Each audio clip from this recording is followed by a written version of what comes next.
got Porzingis, you got Holiday, you got Derek White, you got literally, I would say what? 5 guys can get you 20 points in a game? I know people will say it's, only one guy. I don't believe that, Coach, that, one guy, those days are over, in my opinion. Like, a Bill Russell, a Wilt Chamberlain. Betting above the rim, only on SportsGrid. You're going a little deep bomb hunting here. We don't care that we have the one heavy favorite with Rory, a couple other guys like Fleetwood and Tagala, etc. You're going to go a little deeper down the board. This course, I think, is going to play a little bit more to the wedges. They have, what they did is they've renovated it to basically block off some of the bombing alleys for these guys. They've narrowed the fairways. Pharrell Coast to Coast, only on SportsGrid. Garrett Cole's getting ready to come back, too. I guess this... Look, they've played great without him, but you're not going to say to Garrett Cole, look, don't come back. I mean, it's a ridiculous conversation to have. They're not going to take any unnecessary chances. And look, they're at the point where they have a lead. They certainly are going to make the playoffs, I would say, barring some sort of complete collapse. And that's all it takes. Newswire, only on SportsGrid. 8 playoff games at home for Boston in Beantown. They are 6-2 straight up. The wild card, I would say, in this game is not necessarily, well, what are we going to get out of Luka Doncic, Kyrie Irving, Brown, and certainly Tatum. It is Kristaps Porzingis to me, because we're not getting back a player that's like, hey, rotational guy. Like, remember when Derek Lively went down with an injury? He was playing well, but a young player, like a piece. The early line, only on SportsGrid.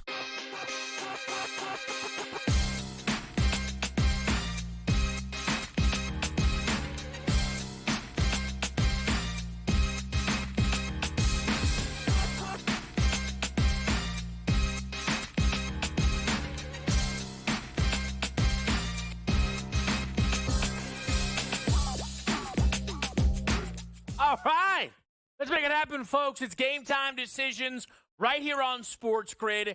It is a Tuesday, and we have officially entered into the first week of NFL action. On Thursday, we will see the Kansas City Chiefs and the Baltimore Ravens take the field, and it is going to be glorious. We're going to talk some NFL, and we're going to talk some of the fallout from Week 1's college football slate. But you also, tonight, will be getting plenty of action on the diamond.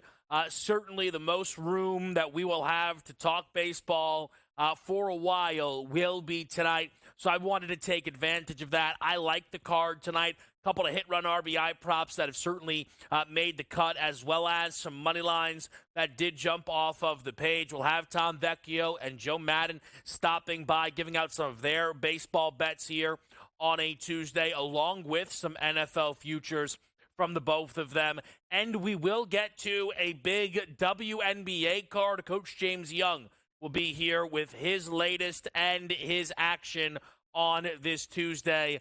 But since this is NFL kickoff week, we begin with the NFL news of the day. Trent Williams, paid by the San Francisco 49ers. The silliest holdout possibly of them all has ended. It almost reads like Trent Williams begged them not to come to the table with an appropriate offer until this point in time so he could just relax and work out on his own. We all knew this deal was going to get done. We get constant updates around Brandon Ayuk. Trent Williams is the more important player. We didn't hear those updates because we knew this deal would get done, and it has been. For the Niners, the big thing this offseason has been retaining some of these key pieces as they will try to make another run at a Super Bowl here, where last year they fell short to the Kansas City Chiefs. And, of course, it's KC who opens up this season on Thursday night as the defending Super Bowl champs 2 years in a row, going for a three-peat against the Baltimore Ravens. A field goal line total checks in at 46.5.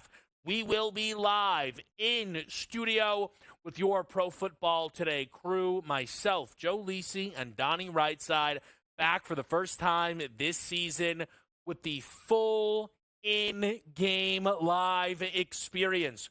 We will have you for all 4 quarters. The pregame show starts at 7 o'clock with Casey Hudson. I will be here for Game Time Decisions at 6. We'll have a great group check-in, get some picks for that game, as well as all of my NFL futures will be on Thursday's Game Time Decisions. And these NFL futures, we've got to get them in because it just takes one game to move the market. The Chiefs and the Ravens are the top 2 favorites to win the AFC. So, of course, that game is going to result in movement. A plus 350 number on the Chiefs, a plus 550 number on the Baltimore Ravens. And you'll notice some of the usual suspects have fallen, most specifically the Buffalo Bills, no longer slated with top 5 odds to win this conference. Year in, year out, it was the Buffalo Bills checking in as one of the top 2 choices with Kansas City. We had a year with the Buffalo Bills entered as the Super Bowl favorites. You can see the shift in expectations with the Bills outside of that top 5. And those wins, those results, it's going to move off of one game as evidenced by what we saw with the college football slate this past week. Though Florida State, it was not 1 but 2 games that have caused a massive slide. Last night at home in Tallahassee, the Seminoles go down to the Boston College Eagles for not just their second loss of the season, their second conference loss. You cannot overstate the level of disaster that the Florida State Seminoles have on their hand. How about a plus 290 number to win the conference? It's 42-1. Make the college football playoff. You're now a 40-1 ticket. And how about that national title? 600-1. 600-1 on Florida State to win the national championship, and rightfully so. When a team like FSU is upset, sometimes in college football we talk about, wow, it's going to be hard to make up from that loss. Man, I don't know if they're going to be able to salvage this. Could they run the table? Forget that. The takeaway from Florida State is not just that they're 0-2, it's that they look terrible. On the offensive and defensive lines, they are outmatched and outmanned.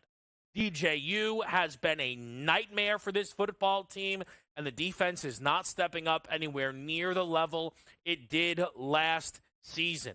Again, Florida States go far beyond winning a conference, making a college football playoff. Florida State is going to be fighting for their lives to be bowl eligible. They now are going to Notre Dame as well as to Miami on that schedule. Dog spots. They could be a dog at home to Clemson. Drop all of those, that would be 5 losses. You would be 2 away from not making a bowl game. Again, you cannot overstate how bad this has been for Florida State, but in the same breath, how great it has been for Miami. The U is back. What a start, at least, for Miami. And if you have been with us on this show, College Football Today, you know that I am a preseason believer in the U. You can't do much better than 60-1 to win a national title. 1 week in, 22-1 to win a national title, and rightfully so, because the Miami Hurricanes are set up to win this conference, and if they don't, still get an outright bid. That is why this team's odds to make the CFP at even money are continuously on the move. The schedule lines up for the U to finish 11-1, at worst 10-2, and be in that ACC title game. Another boost for the Hurricanes was how Clemson looked in their matchup with Georgia, a top 25 tilt for the Tigers, and it moved the ACC markets plenty. You see that number there to win the conference at plus 170 on Miami. This team was the 3rd choice to win the ACC preseason. All of a sudden now, they are the favorites, having jumped Clemson And you'll notice there, the top five, for market movement, no Florida State to be found. The preseason favorite is not even one of the first 5 choices. And by the way, just picking off some of those top teams there that we saw, NC State struggled with FCS's Western Carolina. Va Tech lost outright, laying 2 scores to Vanderbilt.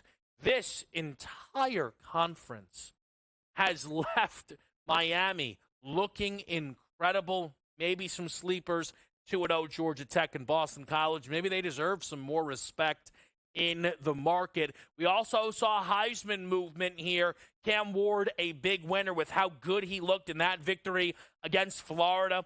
14-1 numbers down to plus 850. Near the top with Dylan Gabriel, who was actually the biggest loser probably in the Heisman Trophy race due to the struggle bus that was the Oregon Ducks performance against Idaho. It was an ugly one, though they can bounce back and beat up on Boise in a prime game this weekend. The Ducks were fallers in the latest AP poll.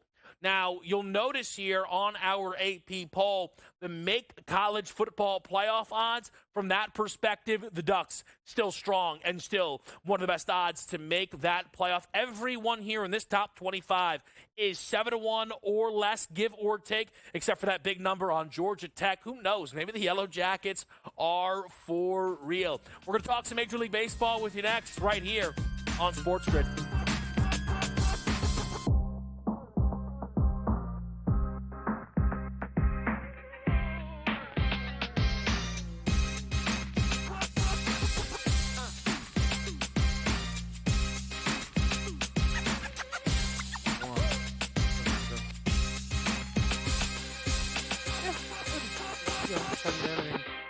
The sharpest football contest show in the land. The Las Vegas Football Contest Show focuses on Circus Sports Million, Circus Survivor, and the Westgate Super Contest, handicapping the games and releasing our contest picks every week of the season. With 2 former Super Contest winners, Brady Cannon and James Salinas, a former NFL player, Mike Pritchard, and over $1 million in contest prize money won combined. The Las Vegas Football Contest Show will have you prepared this season like none other.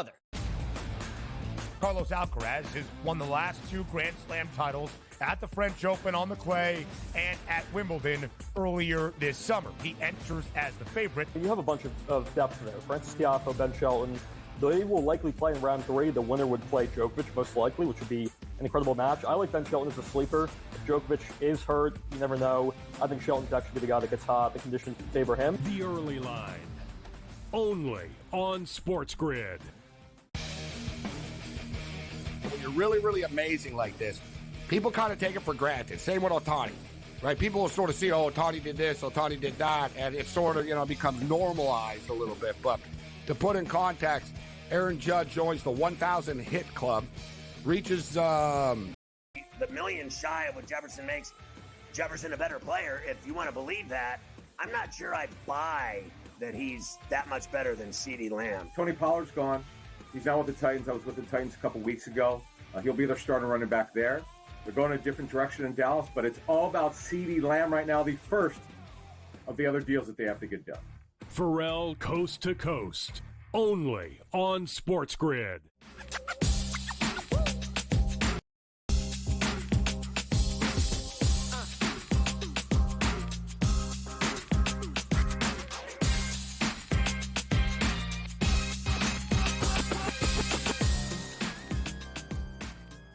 Live to right here. It's a Tuesday night on SportsGrid with Kevin Walsh. Went through a little bit of that college football movement. Man, that AP poll did pop. I promise you we're to talk some baseball, but if I can just steal a couple of additional moments on the AP poll.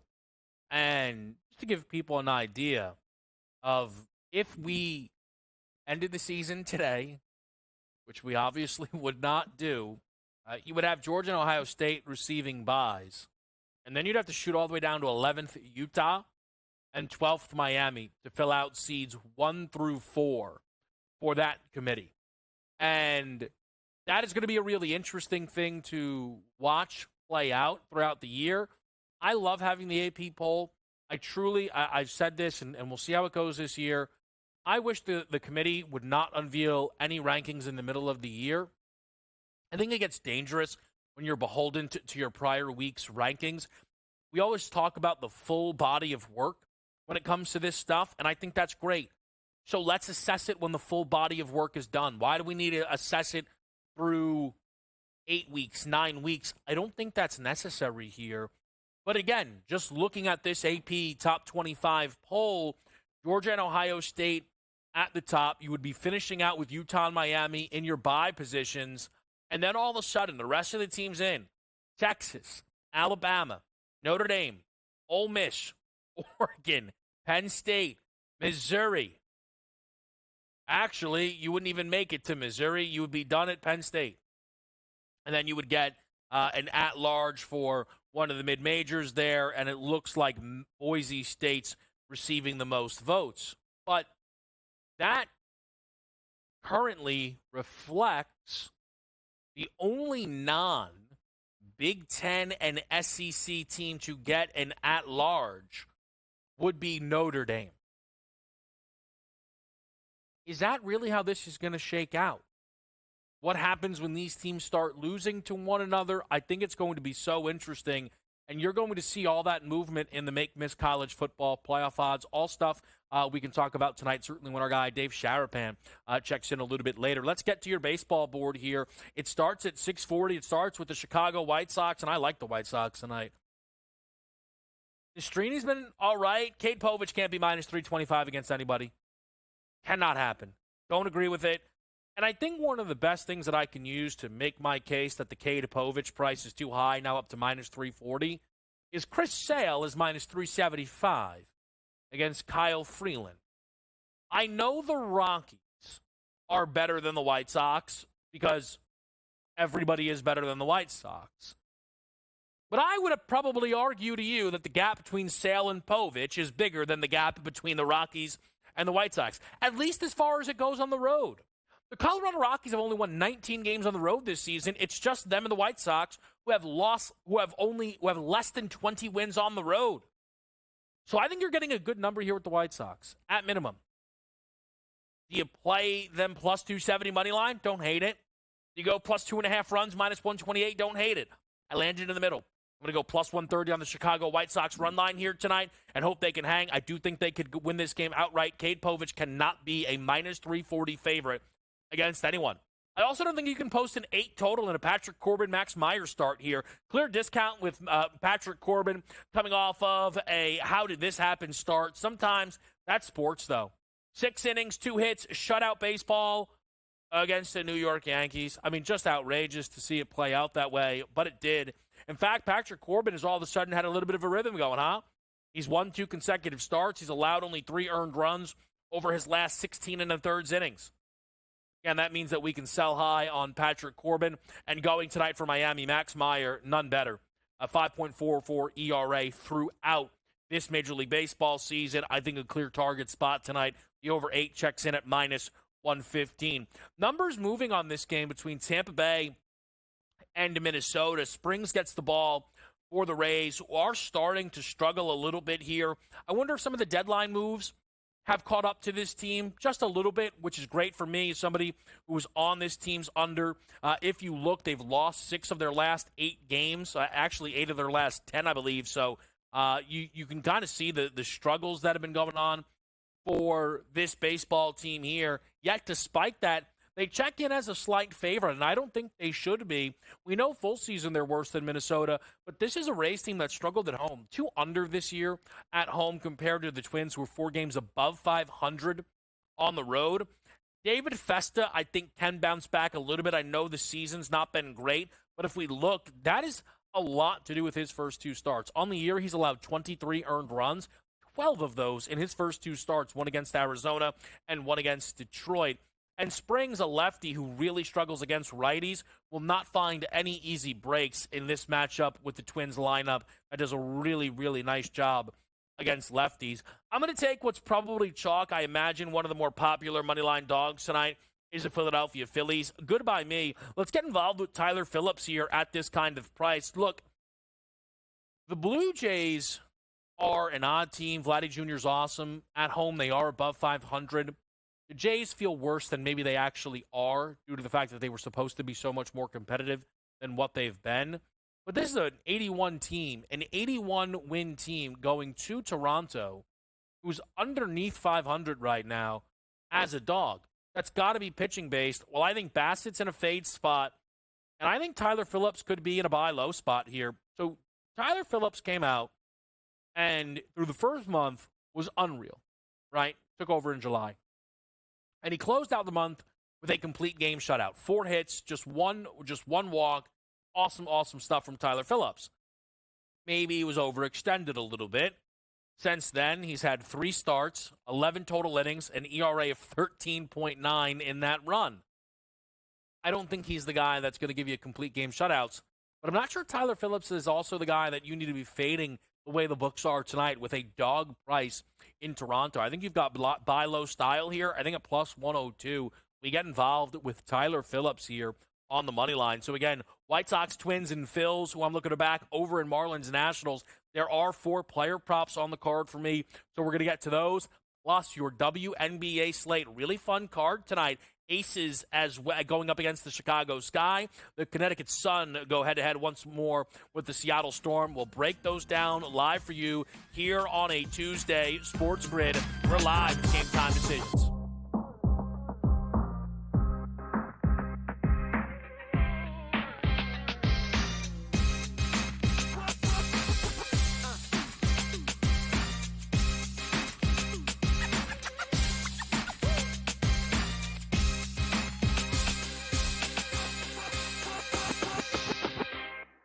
The sharpest football contest show in the land, the Las Vegas Football Contest Show, focuses on Circus Sports Million, Circus Survivor, and the Westgate Super Contest, handicapping the games and releasing our contest picks every week of the season. With 2 former Super Contest winners, Brady Cannon and James Salinas, a former NFL player, Mike Pritchard, and over $1 million in contest prize money won combined, the Las Vegas Football Contest Show will have you prepared this season like none other. Carlos Alcaraz has won the last 2 Grand Slam titles at the French Open on the clay and at Wimbledon earlier this summer. He enters as the favorite. You have a bunch of depth there. Francis Tiafoe, Ben Shelton. They will likely play in round 3. The winner would play Djokovic, most likely, which would be an incredible match. I like Ben Shelton as a sleeper. If Djokovic is hurt, you never know. I think Shelton's actually the guy that gets hot. The conditions favor him. The early line, only on SportsGrid. When you're really amazing like this, people kind of take it for granted. Same with Ohtani, right? People will sort of see, oh, Ohtani did this, Ohtani did that, and it sort of, becomes normalized a little bit. But to put in context, Aaron Judge joins the 1,000 hit club, gets it done. So earlier this month, he was the fastest player to reach 300 home runs ever. Sports Rage Late Night, only on SportsGrid. The leftover language would be the million shy of what Jefferson makes Jefferson a better player. If you want to believe that, I'm not sure I buy that he's that much better than CeeDee Lamb. Tony Pollard's gone. He's now with the Titans. I was with the Titans a couple weeks ago. He'll be their starting running back there. They're going a different direction in Dallas, but it's all about CeeDee Lamb right now, the first of the other deals that they have to get done. Pharrell Coast to Coast, only on SportsGrid.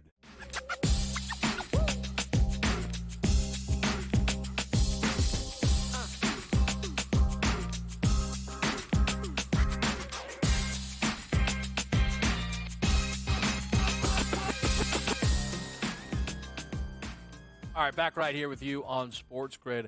Just to close out the props tonight for Major League Baseball, I'm on Laser Ramon. That's right, Ramon Laureano, over 1.5 hit-run RBIs. The Atlanta Braves going up against the Colorado Rockies. Kyle Freeland, the lefty, really struggles against right-handed bats. And Ramon Laureano's been awesome since joining Atlanta here against the right-handers all season long. So I really like what we've got there tonight at a minus 125 number.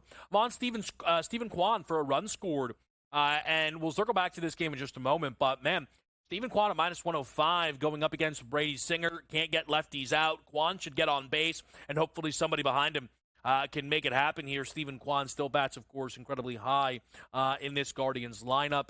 Batting leadoff here, Jimenez, Ramirez, Naylor, all guys that could potentially bring him in with Singer struggles against the left-handed side of the plate. And then the other 1.5 hit runs, RBIs, props are on William Contreras and Juan Soto. -125 on Contreras, -140 on Juan Soto. Andrew Heaney, those reverse splits, a lefty who struggles against lefties. Going to get me involved on Juan Soto tonight at -140. Sometimes with a guy like that, when you can get underneath a 2.5 barrier, I'm good with it, so that's what I'm on. And then Steven Matz has been just atrocious against the right-handed side of the plate. There's a number of Brewers who would qualify tonight, but I'm going to go with Contreras. He's the top option at -125. I mentioned we were going to get back to the Guardians game. Again, it's been a while since I've been here on SportsGrid talking baseball. You have to go back to, we do it on Thursday? Not much, right? A lot of college football, a little bit. Basically a week ago. Well, the Royals really messed that up, huh? Because they went and they beat Cleveland. They took first place in the division. They've lost 6 straight. They are now 4.5 back of the Cleveland Guardians. They jumped to co-favorites, I believe, in the division. So just a nightmare situation there for Cleveland. Now, lucky for them, the Red Sox have lost 3 in a row. And Boston's just blown every opportunity to catch Kansas City. But, man, this Royals team that I know everybody wants to buy on and believe in, 6 straight at a moment like this, it's pretty nasty. That's really, really poorly timed. I might as well just mention before I get over to the WNBA, the Braves enter tonight a half game up. That's it. Half game on the New York Mets. It's a race, man. But look, in terms of loss column, the Mets are only 3 back of the Padres who have the top spot in the wild card right now. To give you an idea. I mean, you got a real race going on in that National League where the Yankees and the Orioles, you kind of know that's going to be a trade-off type of situation. I don't really see Kansas City or Minnesota getting there. The National League, you've really got it all up for grabs. All right, let's get to your WNBA card tonight. 4 games on the W. I'm on the Seattle Storm +4.5. I think this number is just up a little too much with the Sun being able to beat the Storm. These teams played in their last meeting, and Connecticut got the job done. Well, they did it with their offense, which we know is not how the Sun like to win their basketball games because, well, they really can't. And I don't think this team scoring 93 like that's going to be repeatable. You might say, hey, they scored 96 the game prior. 1, good. Why I'm looking to sell high. 2, it was against the Washington Mystics here. The Storm have lost 2 in a row. They've not lost 3 straight all season. So I think now running it back against the same team, they hang here, the Seattle Storm, against the Connecticut Sun. They cover that 4.5-point line. Some shooting regression likely in their favor. In that game, they took an additional 12 threes compared to the Sun and only made 1 more 3 than Connecticut. They've got to hit their 3-point shots. I think they can. The other games tonight, Washington, we mentioned them. They're going to play the Dallas Wings. They'll do so as a 6-point road dog, total 175. Phoenix laying 2 to Atlanta, who's getting respect in the market here. Total in this one, 160.5. And then you've got a Vegas game with the Chicago Sky. And, I look at these games sometimes a little bit earlier and circle up what I like, and then, all right, I'll get back to them. And the Aces were at 12.5 earlier today. I was like, all right, you know what? I don't usually want to lay big numbers, but I don't mind laying that with Vegas. We just saw the Sky catching 13.5 in Minnesota. So laying less with the Aces than what Minnesota laid. I'm okay with that. Also, the Aces have won 2 in a row, both by double digits. Maybe they've got something going. This line's up to 15 now. I'm not laying Vegas Aces. No way. I know you might say, oh, come on, it's not that much of a difference. Way too much of a difference. Way too much of a difference for me with Vegas here. But, boy, is this thing getting away from the Chicago Sky. And again, we have Coach James Young coming up here on SportsGrid. And, this is a Sky team who right now have the same exact record of the Atlanta Dream, a Dream team that I know Coach is high on. What are we going to get the rest of the way here with the WNBA playoffs approaching? We'll ask next right here on SportsGrid.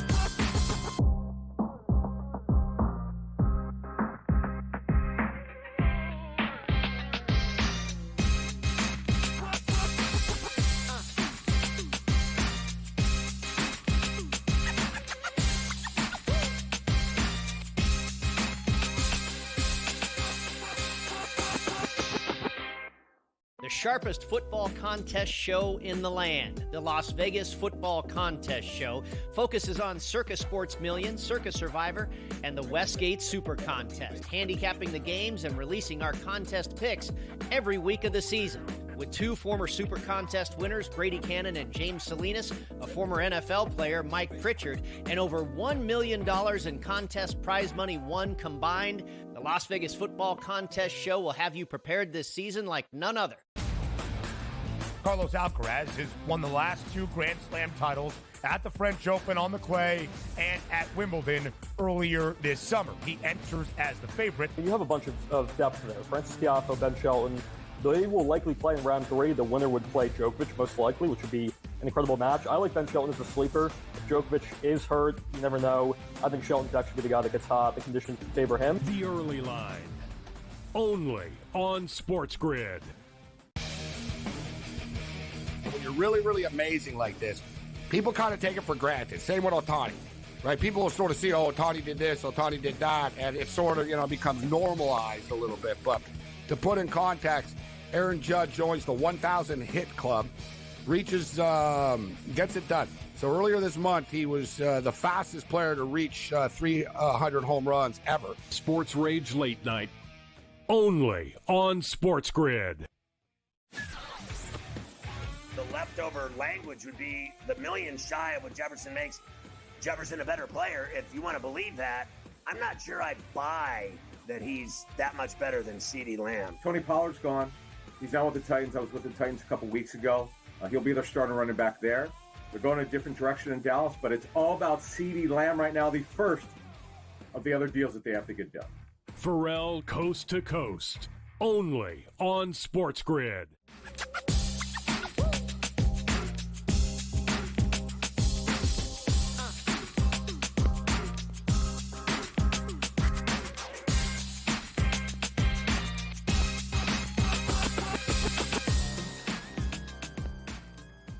All right, let's get in here, man. Game time decisions. We're fired up on a Tuesday night. Coach James Young on the fold. JY, great W card here, man. A lot going on with the W. The playoffs are right around the corner. Yeah, they're right around the corner, and we see teams making moves. Hint, hint. Indiana and we in Atlanta, and then we see teams faltering like a Seattle a little bit, but definitely Chicago, which I'm sure we'll get into a little bit because this Chicago thing was set up at the trade deadline with the trade they made, and a lot of people talking about what they lost at the Olympic break. Yeah, let's quickly bring up the Indiana Fever. They're going to play tomorrow, and look, just being honest with the way football's coming, I don't know how often Coach and I are going to be able to get to do this. We're going to have you covered during the playoffs and stuff like that, but things are going to get very, very busy. I'll say this, and then I want to let Coach kind of talk about the Fever. For the first time in a long time, I can look at the WNBA title market and not cringe. Because every time I look at it, I am reminded that I decided not to bet the Minnesota Lynx to win a title and only bet them over 17.5 wins. But I can now look at it and say, hey, look at that. A little bit of value on an Indiana Fever preseason ticket at 23-1. It's now 18-1. And it should be because, as I said, preseason, their best basketball would be played the closer we get to the playoffs. And Caitlin Clark would have an immediate impact in this league, and she has. But, JY, you were telling me during the break, it's not just Caitlin Clark who's been able to help turn the corner here, the Fever. No, and Kevin was right. Kevin was all on this. I was a little bit slower to come on Indiana. But when they had that win against New York right before the Olympic break, I started coming around, and I said they needed to get to the Olympic break and get Caitlin Clark rest. But enough about Caitlin Clark, and she's been absolutely fantastic. Do me a favor, Cheryl Swoops. Take the humble pie and move on. Anyway, I want to focus on Kelsey Mitchell because I think she is not getting the love that I thought that she should be getting in regard to how they turned it around. Folks, she has scored 21 points or more in every game coming out of the Olympic break. She has made 2 or more three-pointers in every game, and I think she's got, 3 or 4 games where she's hit at least 4.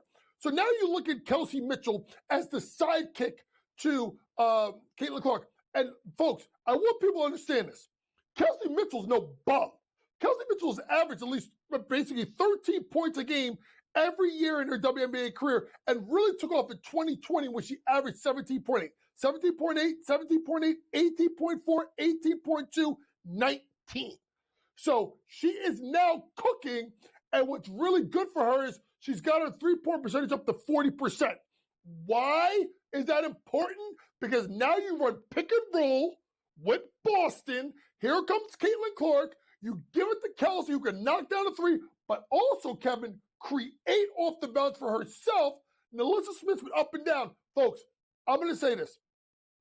Their top four of Clark, of Mitchell, Smith, and Boston is as good. I mean, if you take away maybe New York and you take away Vegas and maybe Minnesota, like Connecticut, like their top four is top five in the league right now. And they're young. And that's the scary part about it is they're only going to get better as they approach the playoffs. Here's the point I make on the Fever.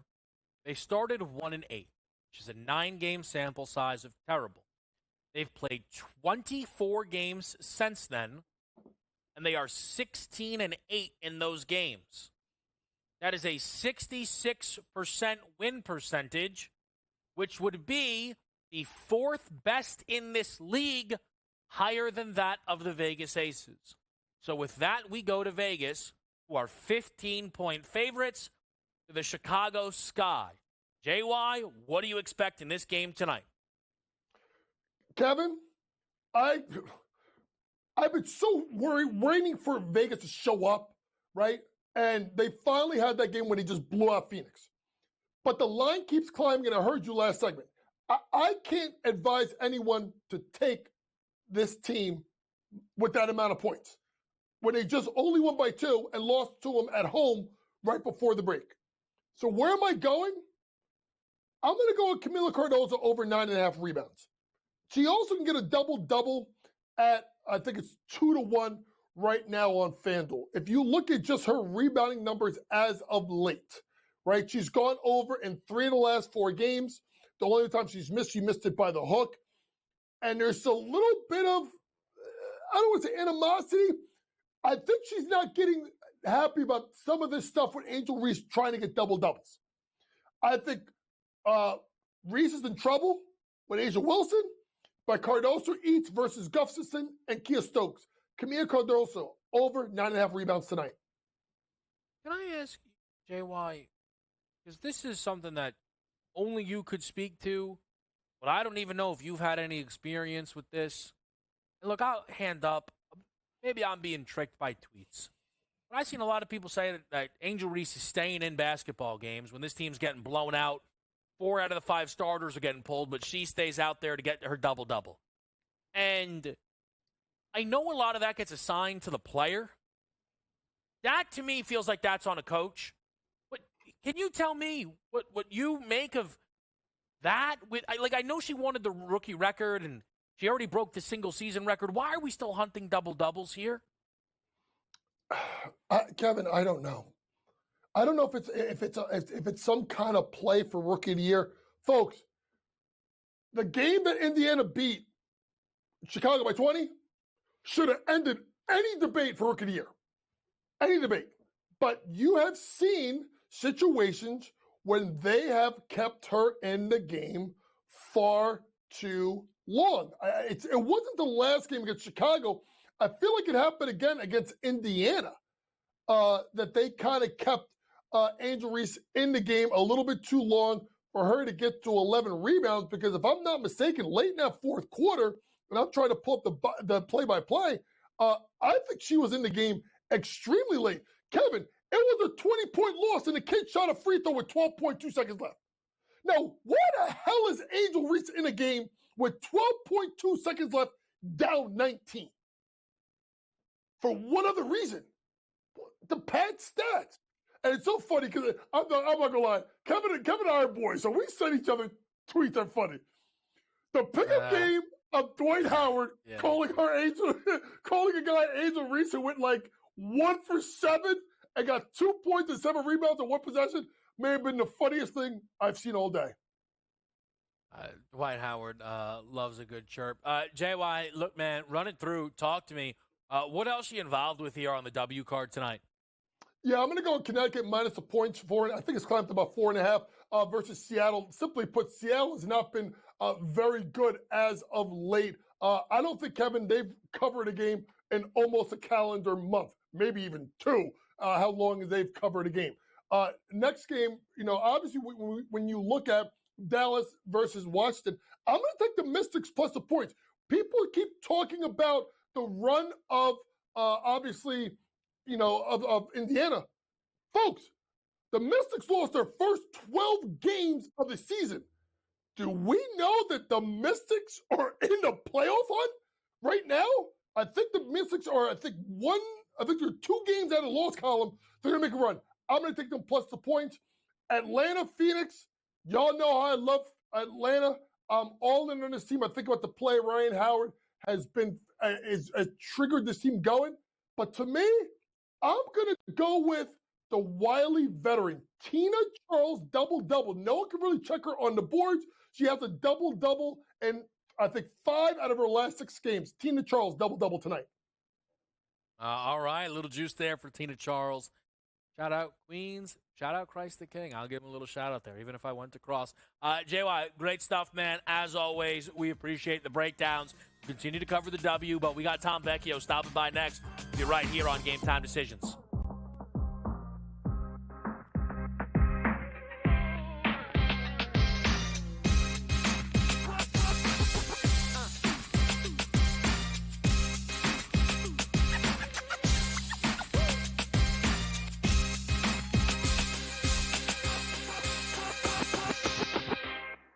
Sharpest football contest show in the land. The Las Vegas Football Contest Show focuses on Circus Sports Million, Circus Survivor, and the Westgate Super Contest, handicapping the games and releasing our contest picks every week of the season. With 2 former Super Contest winners, Brady Cannon and James Salinas, a former NFL player, Mike Pritchard, and over $1 million in contest prize money won combined, the Las Vegas Football Contest Show will have you prepared this season like none other. Carlos Alcaraz has won the last 2 Grand Slam titles at the French Open on the clay and at Wimbledon earlier this summer. He enters as the favorite. You have a bunch of depth there. Francis Tiafoe, Ben Shelton. They will likely play in round 3. The winner would play Djokovic, most likely, which would be an incredible match. I like Ben Shelton as a sleeper. If Djokovic is hurt, you never know. I think Shelton's actually be the guy that gets hot. The conditions favor him. The early line, only on SportsGrid. When you're really, really amazing like this, people kind of take it for granted. Same with Ohtani, right? People will sort of see, oh, Ohtani did this, Ohtani did that, and it sort of, becomes normalized a little bit. But to put in context, Aaron Judge joins the 1,000 hit club, gets it done. So earlier this month, he was the fastest player to reach 300 home runs ever. Sports Rage Late Night, only on SportsGrid. The leftover language would be the million shy of what Jefferson makes Jefferson a better player. If you want to believe that, I'm not sure I buy that he's that much better than CeeDee Lamb. Tony Pollard's gone. He's now with the Titans. I was with the Titans a couple weeks ago. He'll be their starting running back there. They're going a different direction in Dallas, but it's all about CeeDee Lamb right now, the first of the other deals that they have to get done. Pharrell Coast to Coast, only on SportsGrid.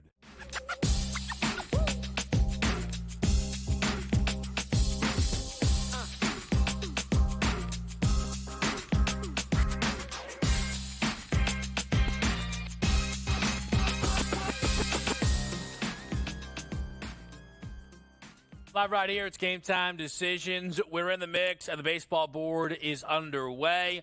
Again, we're involved with these first 2 games here over in Marlins Nationals. Took a shot on the White Sox, run line plus 130. Let's get some more baseball picks on the board with Tom Vecchio. Tom, how are we feeling here on a Tuesday? I'm doing good. Thanks for having me. Yeah, it's late season MLB.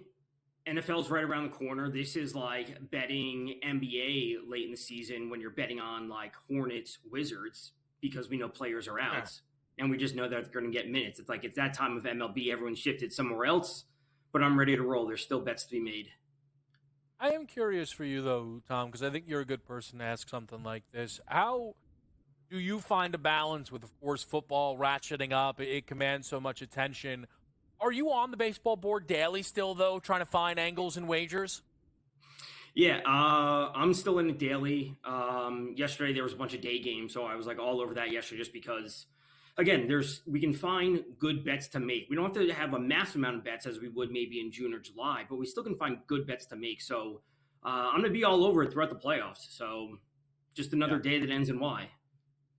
And we'll get to the car, but any baseball futures you're sitting on postseason based? I know the Bobby Witt stuff's going to kind of carry you, which is fantastic and an awesome call. But any postseason ones? Yeah, I have Phillies to play the Orioles, not picking a winner, but just direct matchup Phillies-Orioles in the World Series at 11-1. So I don't care who wins that. If they meet there, that's great. 11-1. Mm-hmm. It's not bad. I mean, listen, I think it gives you a lot of room to add as well, which is something that I think the way we kind of come to talk about the baseball postseason, it being a tournament and who's hot at the right time and the matchups, I want to have room to add. Right. I don't know if I do. I have an Orioles World Series ticket and a Braves National League ticket. We'll see if the Braves even make the playoffs. The injuries have obviously mounted, but it's one of those things, man. Look, baseball's going to hit this weird big. It's kind of already started where it's like, man, are they still playing that sport? And then it'll work its way back up when those wild card races start to get really intense. One team, Tom, who's not in a race, though, that's the Milwaukee Brewers. And they're running away, really, with the NL Central. A combination of them stepping up and everybody else just not answering the bell, really, at all. There's only one team above 500 right now. It's actually the Chicago Cubs, which is wild to say. The Brewers at home against the Cardinals. What do you look for in this one? Let's actually go to the other side for the Cardinals pitcher, and that's Steven Matz, under 4.5 strikeouts. It is sitting at minus 148, minus 145, thereabouts. This is his first start since June. He had a rehab start recently, which he only had 64 pitches. Looking back to earlier this year when he was pitching, beginning of the season, which was a small sample size, I think he had a 13% strikeout rate. It was at 21% last year. So just overall, he's not a big strikeout pitcher. The Brewers have a 21.6% strikeout rate versus lefties, which is 16th in the league, so it's one better than the league average. And he's just not going to be going super deep into the game. If we look at the 64 pitches in his rehab start, he's going to be at 75-ish, 72 to 75 tonight. So he's not a big strikeout pitcher, and he's going to be under some type of pitch restriction. Yeah, no, Steven Matz is a guy who's also just not been very good. So I wanted to target him with a William Contreras over 1.5 hit run RBI play. That came in at minus 125. I thought that was worth it. For the Phillies tonight, they're in Toronto. Is there anything that you're looking for specifically in that matchup? Yeah, let's keep it, I would say, relatively simple, and that's a Bryce Harper, that is, RBI prop. Not as easy as a total base prop, but RBI at plus 130, which I think is some solid plus money, especially against Chris Bassett. I also love RBI props just in general because he technically doesn't have to have a hit in order to cash this, a sac fly or a walk. You can get that, but those don't count for total bases, but you can still get an RBI. Of course, Harper amazing versus righties, 140 WRC plus. He's got a 250 ISO, which I think lines up nicely against Chris Bassett. He's allowing a 453 slugging and 1.46 home runs per 9. So there is a home run chance for Harper. Surprise, surprise on any night, but I specifically like it against Bassett tonight as well. Yeah, it would probably be a Dinger Tuesday pick if we were still doing that kind of stuff. Yeah. I've noted you prefer to do total bases to RB. I find baseball is such an interesting way, man. You can bet all these guys so many different ways. You prefer total bases typically to an RBI number? Generally, just because, an RBI, someone has to be on base unless he hits a home run, right? He needs to have good teammates in front of him, which we do have with the Phillies. So, if we're looking at a mediocre team, we can just count on the player to get the hit himself, but in order for him to cash the RBI prop outside of a home run, he needs to have teammates on base, which is not in his control. Yeah, I think baseball's so weird, where everyone can find comfortability in different markets. I think what's happened for me with total bases is I don't think about triples a lot, right? And I don't know if I want to bank on a multi-hit game. If someone's going to hit a home run, job done. This is why I like to hit run RBIs. If we're going to hit a double, Maybe somebody was on base, or I'm in scoring position. And that's why I've always that's where I've found myself very comfortable this year.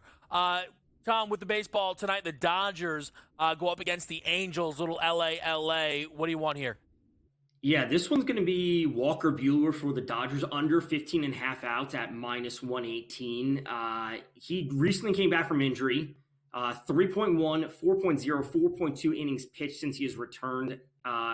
Prior to that, his last start was on June 12th, which is when he went to 5 innings. So between the injuries he's had over the past few years, which has extremely impacted his skill set, this is all about the under for Walker Buehler. I'm not here to say like, oh, the Angels are some amazing team and they're going to put up all these runs and that's what's going to force Walker Buehler out. He just doesn't have it anymore. And he may get it back, but after the injuries he had, missing all of last season, the injuries he had this season, he just does not go deep into games. The walks have been a bit of an issue since he came back over his last 3 starts, and it's going to limit him from here on out, maybe for the rest of his career, which is a tough thing to say. And listen, it's tough, feel bad, wish he was healthy. This is the deal with this Dodgers rotation. Tom and I have talked about this before. Oh, man, once they get healthy. You sure? Walker Buehler's back. He's not even the same guy. I know we expect Glass now back. We'll see how he is. Kershaw's on the IL. I mean, is Yamamoto, well, where's that guy? Saying. We'll do a little NFL next for you right here. SportsGrid, Kevin Walsh with Tom Vecchio.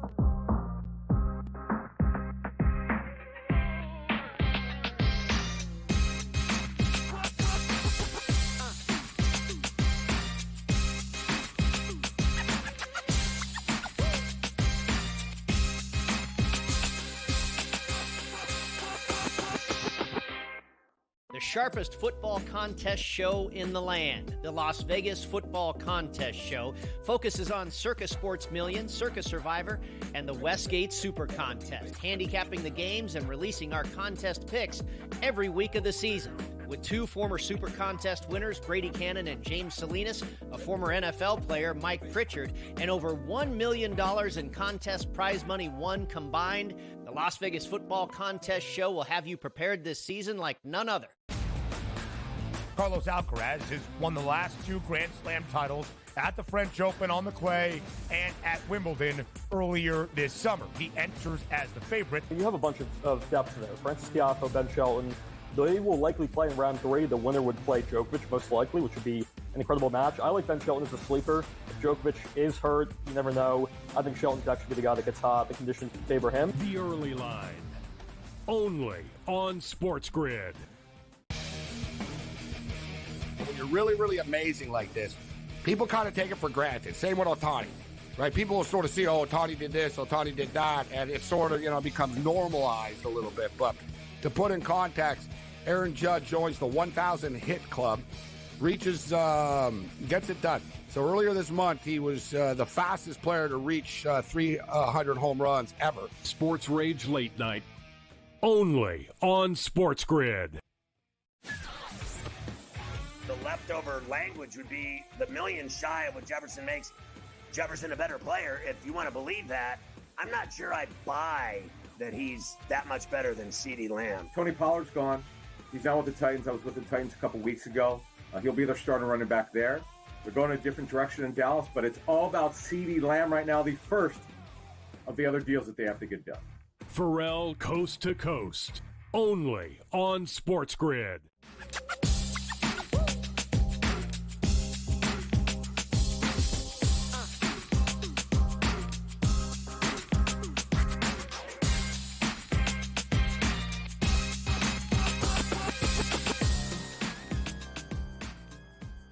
Back at the right here, Game Time Decisions. I'm Kevin Walsh. We're with Tom Vecchio, who's, of course, going to be a big part of a lot of our NFL coverage. Tom and I always have been talking NFL here on Game Time Decisions, and Tom has loved getting involved with the futures markets, different player props.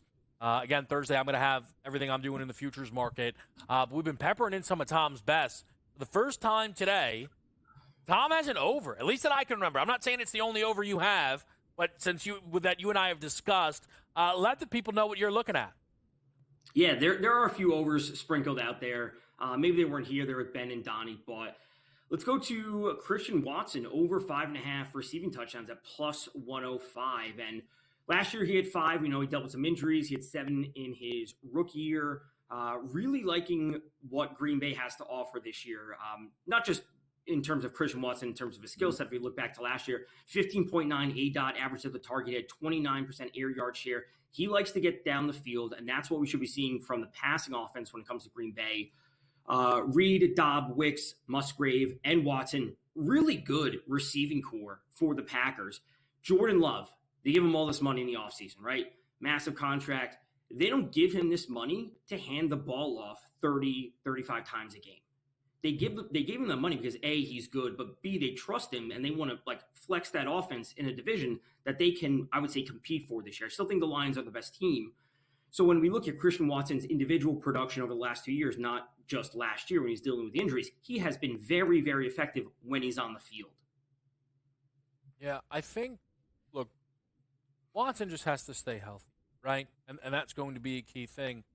I want to ask you about Jordan Love. Is this a guy that you think, when you look at the MVP odds, he is inside the top 6 right now, in front of Lamar, Dak, Rodgers? Does that feel right to see Jordan Love at a 14-1 number there? It might be a little bit low. I've kind of discussed him at times just over the summer when we've briefly mentioned it on the morning line with Ben and Donnie. I don't mind taking a share of Jordan Love because, again, if we're building some correlation between, again, a theoretical coach speak, between the contract and him being there, if that's what they're paying him, they want him to push the ball that much. They want him to have 4,000 yards and pass for 40 touchdowns. And I think they have the skill position players to do it. And if I believe that they can compete for the division title, we also correlate this with their odds to win the NFC, where we know we have the 49ers, we know we have the Lions. Where are we going after that? It's the Eagles, and then are the Packers in that next set of teams? Because if they are, that means they're going to be getting there likely by strong quarterback play. I think, man, last year's NFL MVP race could leave me very jaded in this market, but Lamar didn't deserve that award. He didn't. He wasn't the best quarterback. He won the award because in a primetime game between two teams that had the best record in the Niners and the Ravens won due to their defense beating up on Brock Purdy. Now, anybody out there can say, you're salty that Brock didn't win it. Yeah, I wish I hit a Brock Purdy 50-1 to win MVP. But again, Brock's case was, my team is the best record. I mean, it's why the 50-1 number was nuts. He's 16-1 to win it this year. Here's why I bring it up about being jaded. I see the Jordan Love number. It looks way too short. But if Green Bay takes off, forget whether it's tied to his success or not. If the NFC is going to be open this year, some of those teams that are at the top people feel like could be drop-back candidates, it just doesn't matter. If Jordan Love and the Green Bay Packers are the number 1 seed in their conference, he's got a real chance to win it. That's what we saw last year. And that's why I haven't done this yet, Tom. And again, Thursday will be futures. I got to see where I land on still a couple of these NFC teams. But look, there's no way I show up here on Thursday with a Cowboys Super Bowl ticket. I might show up with a Dak MVP ticket, though. I said that. I said that to Ben and Donnie. Did you? Yeah. Just, they're not going to pay him.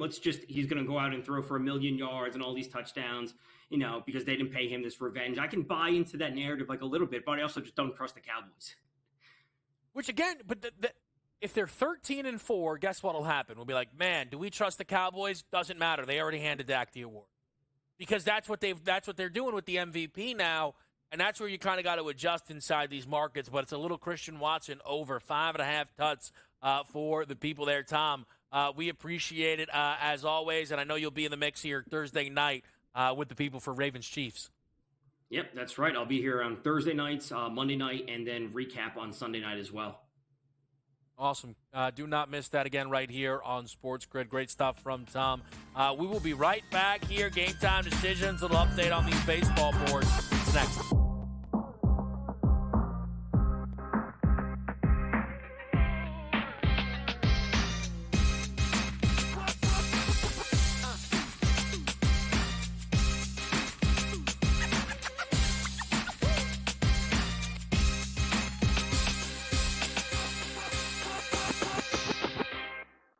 sharpest football contest show in the land. The Las Vegas Football Contest Show focuses on Circus Sports Million, Circus Survivor, and the Westgate Super Contest, handicapping the games and releasing our contest picks every week of the season.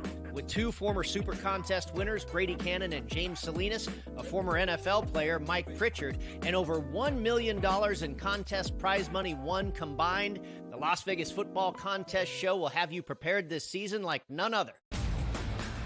Carlos Alcaraz has won the last two Grand Slam titles at the French Open on the clay and at Wimbledon earlier this summer. He enters as the favorite. You have a bunch of depth there. Francis Tiafoe, Ben Shelton.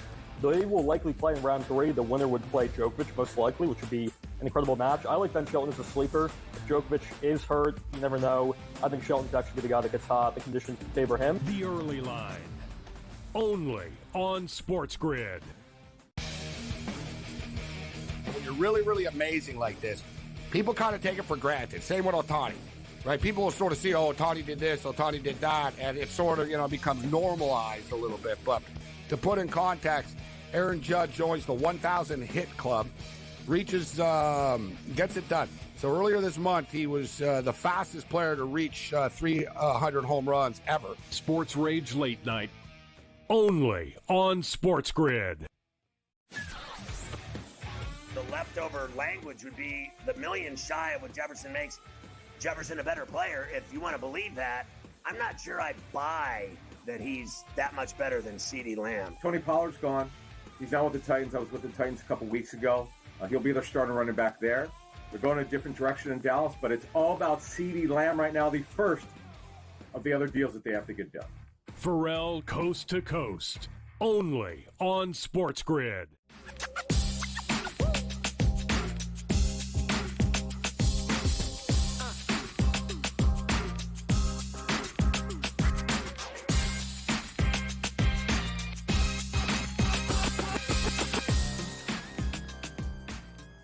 Back right here on SportsGrid. Game time decisions. Orioles are up 3-0. That was all right. Maybe the 1.5 runs with the White Sox was not a great idea. I should give an on-air thank you to Gunnar Henderson, over 79.5 season-long RBI. The people needed that. We're scoreless in your remaining games. Joe Madden, great to talk to you here on a Tuesday night full of Major League Baseball. Yeah, we got a fantastic night out there, and I don't think the Baltimore Orioles are going to slow down in this game. Kevin, if you can still get on a team total for them, I would look for it to go over. It's fair enough. My pregame thoughts were clearly wrong. Nastrini blown up right away, so Orioles could certainly get out here and run in this game. Joe, let's get to this Phillies-Blue Jays game before it gets underway. Toronto, a home favorite against the Philadelphia Phillies here. A little surprising to see. What do you like in this one? You can take Toronto as a home favorite here with Chris Bassett getting the start. I don't trust him at all. You look at his struggles at home on the season. He's 6-7 at home with a 4.67 ERA. It's just not a pitcher I trust. Now, I do think the books are making Toronto the favorite because of the rookie, Tyler Phillips, coming out here for the Phillies. We look at him, and in the month of July, he was so solid, Kevin. 4 starts, that ERA was under 2. I believe it was a 1.80. But he got lit up in August, sent back down to the minors, and then brought back up here. So he needs to come out nice and hot and strong in this. But you look at the Phillies bats. This is a team that has been able to get those runs on the board, and I expect them to be able to give him the run support here, hitting nicely off of Chris Bassett. So it's the Phillies for the win for me. I'm shocked at the value we're getting for them here. And I do think you have to look at Trey Turner. We've seen Trey Turner hit off of Chris Bassett before. He's coming in at plus 560 for the home run. Yes, only 15 home runs on the season, but I do think at plus 560, it's worth a shot. And then we got to play something on Vladdy here because he should be able to hit off of the rookie. The RBI for Vladdy coming in at plus 105. Agree across the board. Couldn't agree more. Vladdy makes a lot of sense in this game. I'm on the Phils money line at plus 102. I think there's some value on it here tonight. So, Joe, totally agree. What about the Red Sox tonight? They're in Queens up against the Mets here. A dog price with Cutter Crawford going against David Peterson. Yeah, when you look at the straight ERAs for both of these pitchers, David Peterson is the stronger one on paper, but I do think Cutter Crawford should have a stronger night here. I actually like what we've seen out of him, even though he's got a 4.12 ERA. I think the Red Sox will give him the support if needed as well. So I'm going to look at the Red Sox straight up on the money line in the first 5 innings.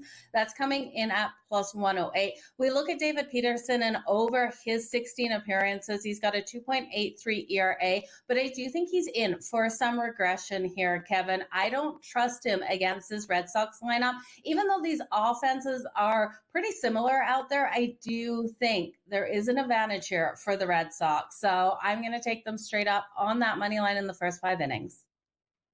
All right, little money line action there on the Red Sox. I do see the vision with that value.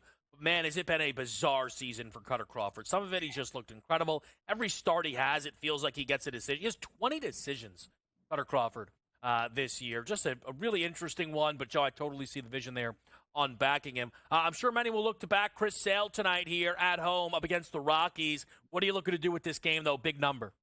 Yeah, Chris Sale's been absolutely phenomenal at home. 8-0 at home with a 2.78 ERA, a strong whip as well, and those strikeouts just rolling in every time he comes out. And I do think the Atlanta Braves are trying to make that playoff push. I think every single game means so much to this team, and especially off this weekend, they need this win here tonight over the Colorado Rockies. I'm looking for Chris Sale to be able to come out deep into this game. I'm going to take him over the 18.5 outs. Now that's coming in at minus 108 over the 18.5 outs. I was looking to touch his strikeout prop, but Kevin, it's too high and it's too highly juiced. I do think he goes over it, but at 8.5 to the over at minus 140 is something I'm not interested in. I think he should be able to get double digits here for his strikeouts versus the Colorado Rockies, but it's actually something FanDuel isn't even offering today. There's no alt numbers for his strikeouts, which just means he's going to go over that 8.5, nice and easy in my mind.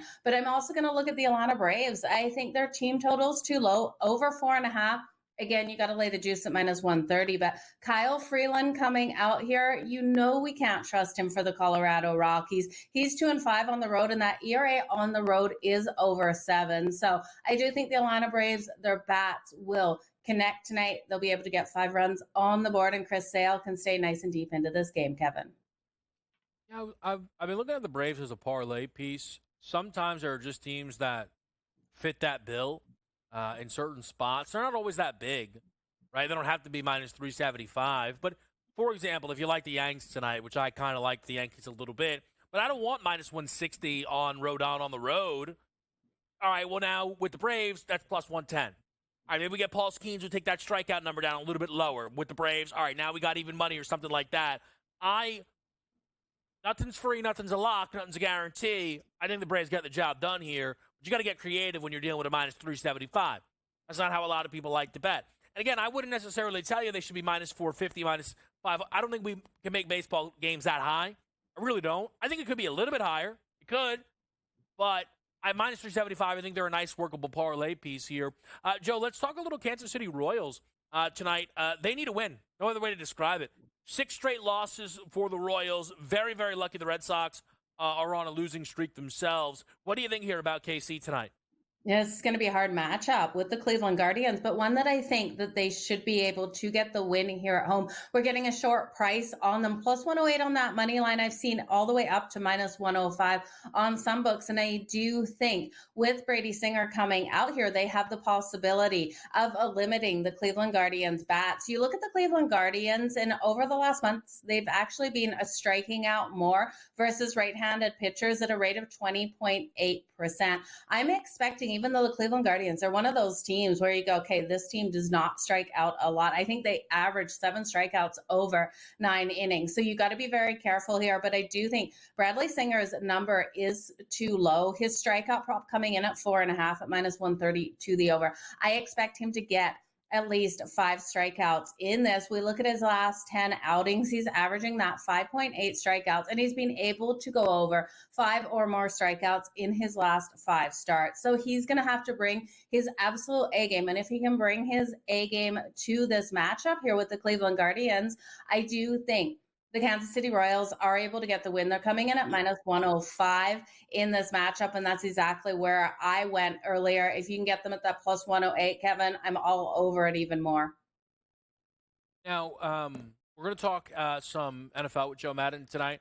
A little bit of Chargers, maybe a little bit on the New York Jets as well. So make sure you don't go anywhere. But to close out this baseball, Joe, we are an hour and 10 minutes, okay? And I've hardly mentioned Paul Skeens. I just should, man, what a fun ride it was. What a shame it ended the way it did, that race to potentially winning a Cy Young for the superstar in Pittsburgh. They're playing the Cubs tonight, though, Joe. What do you like in this game? He's still good. I'll look at Paul Skeens to come out here nice and strong. Only recording those 2 losses, Kevin, is absolutely amazing what he's been able to do out there at the mound. I'm going to look at the Pittsburgh Pirates here in the first 5 on that run line, laying a half a run at minus 102. And I'm going to look at the Cubs team total under 3.5. It's coming in at minus 128. I know this team has strong bats, but I expect Paul Skeens to go deep into this game and limit the Chicago Cubs' ability to get those runs on the board. Hendricks on the other side, the Pirates have hit him hard before, and that's why I'm not looking at this full game to the under, Kevin. All right there. So we got the picks on the board for the Major League Baseball slate with Joe Madden. We do have an early Phils lead. That is 1-0 right now. As well as 1-0 for Minnesota on Tampa. So some runs starting to pop here on this baseball board. But let's talk some football. Who is Joe backing? Who is Joe fading? We find out next.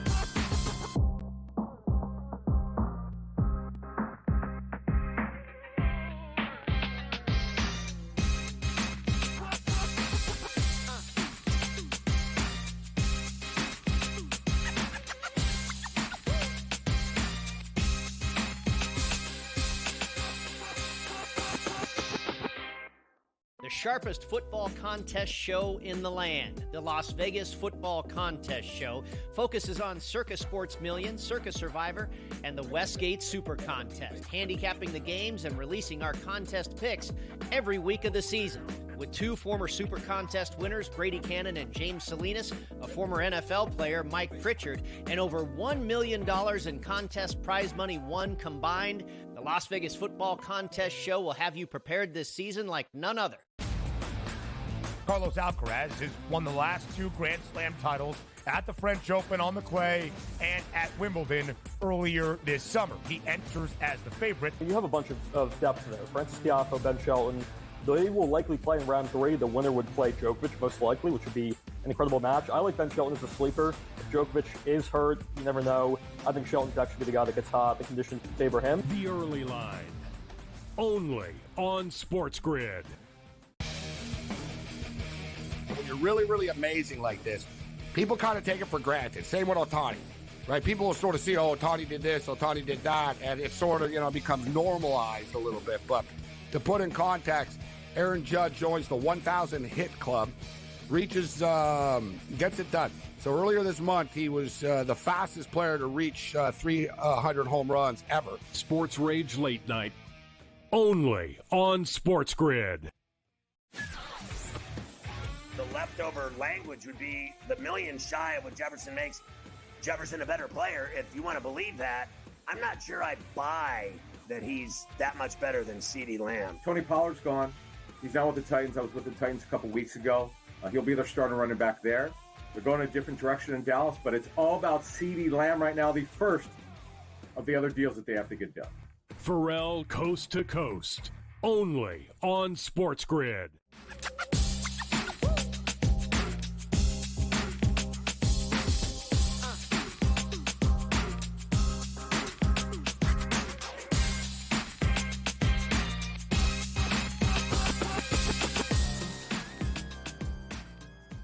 Back with you right here, Game Time Decisions. Let's talk some football. We've got Joe Madden here. Joe, excited to talk little NFL futures. It all gets underway on Thursday here on Game Time Decisions. I'll go through all my NFL futures on that Thursday, plus, of course, picks, breakdowns, and everything that the people need for that game. But, Joe, tell me, who is the team that you've found yourself in on and are buying heading into this NFL season?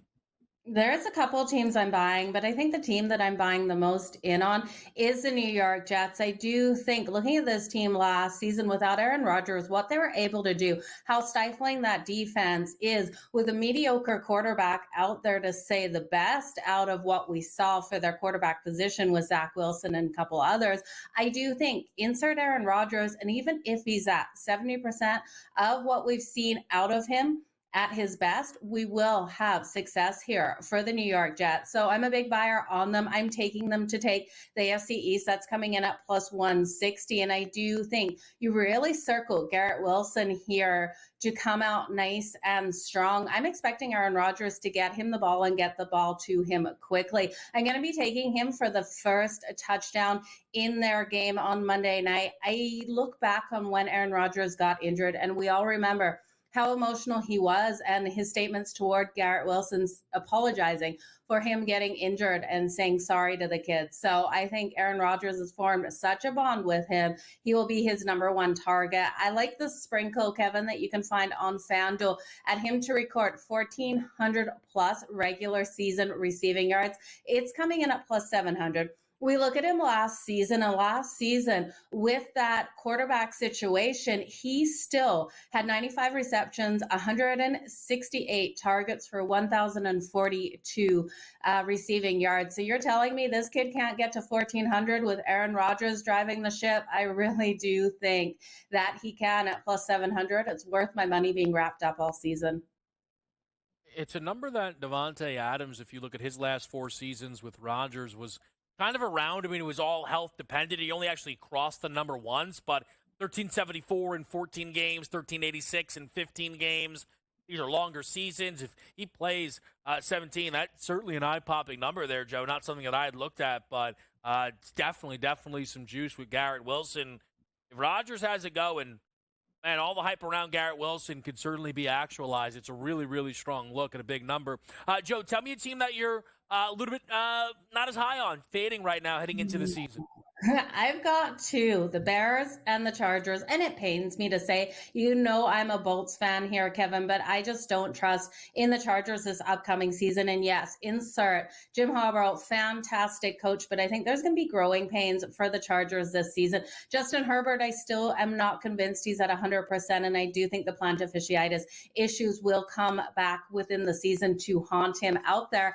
And the weapons that they have now are nothing like the weapons they had last season. So this is a defense that we never trusted. And when I look at the Chicago Bears, yes, preseason was absolutely phenomenal. I'm still not sold on this offensive line in front of Caleb Williams. And I do think we're going to see that pressure up the middle. And I think these defenses will get to Caleb Williams this season. So while the Bears have a fantastic defense, I don't think it will be enough to keep them in these games. So I'm taking the Bears win total under 8.5 at plus 130. Now I think they do come tight to this number because I don't think Caleb Williams is going to be terrible out there. I just don't think that he'll have the time, and under the pressure in the regular season will be able to perform like we saw in preseason out there. I think he's going to be a fantastic quarterback.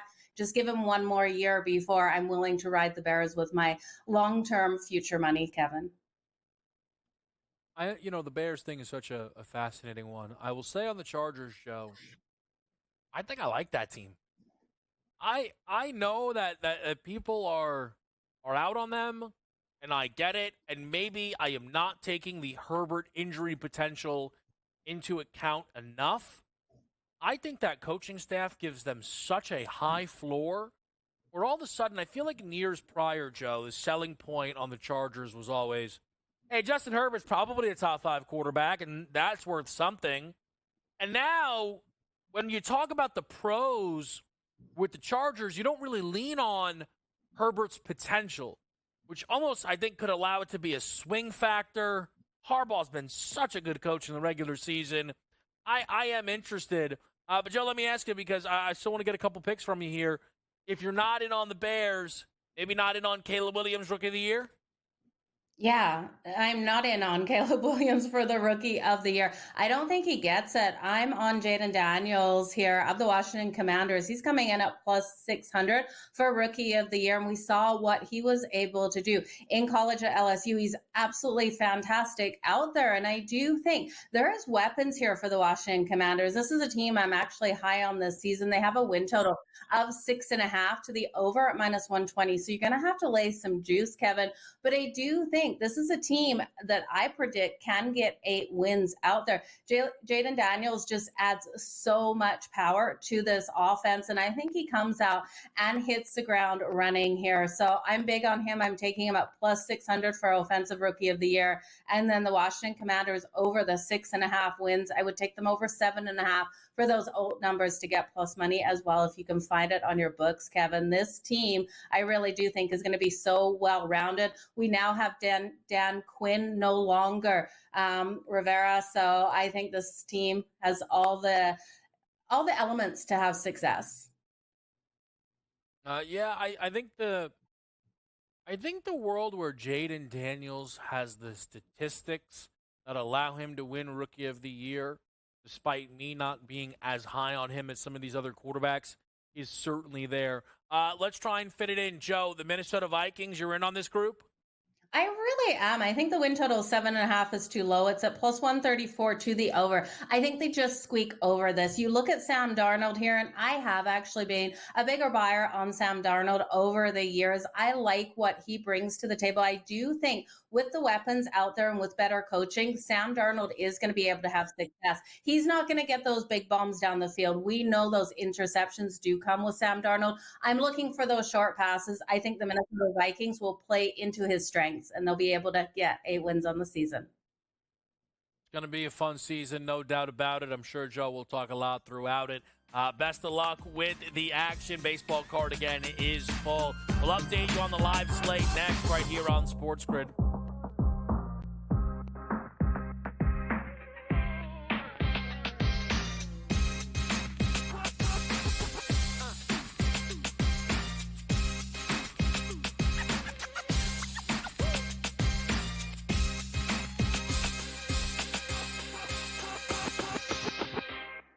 The sharpest football contest show in the land. The Las Vegas Football Contest Show focuses on Circa Sports Million, Circa Survivor, and the Westgate Super Contest, handicapping the games and releasing our contest picks every week of the season.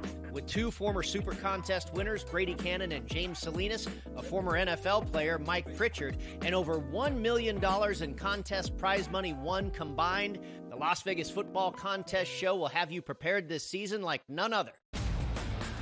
Carlos Alcaraz has won the last 2 Grand Slam titles at the French Open on the clay and at Wimbledon earlier this summer. He enters as the favorite. You have a bunch of depth there. Francis Tiafoe, Ben Shelton. They will likely play in round 3. The winner would play Djokovic, most likely, which would be an incredible match. I like Ben Shelton as a sleeper. If Djokovic is hurt, you never know. I think Shelton's actually the guy that gets hot. The conditions favor him. The early line, only on SportsGrid. When you're really, really amazing like this, people kind of take it for granted. Same with Ohtani, right? People will sort of see, oh, Ohtani did this, Ohtani did that, and it sort of, becomes normalized a little bit. But to put in context, Aaron Judge joins the 1,000 hit club, reaches, gets it done. So earlier this month, he was the fastest player to reach 300 home runs ever. Sports Rage Late Night, only on SportsGrid. The leftover language would be the million shy of what Jefferson makes Jefferson a better player. If you want to believe that, I'm not sure I buy that he's that much better than CeeDee Lamb. Tony Pollard's gone. He's now with the Titans. I was with the Titans a couple weeks ago. He'll be their starting running back there. They're going a different direction in Dallas, but it's all about CeeDee Lamb right now, the first of the other deals that they have to get done. Pharrell Coast to Coast, only on SportsGrid.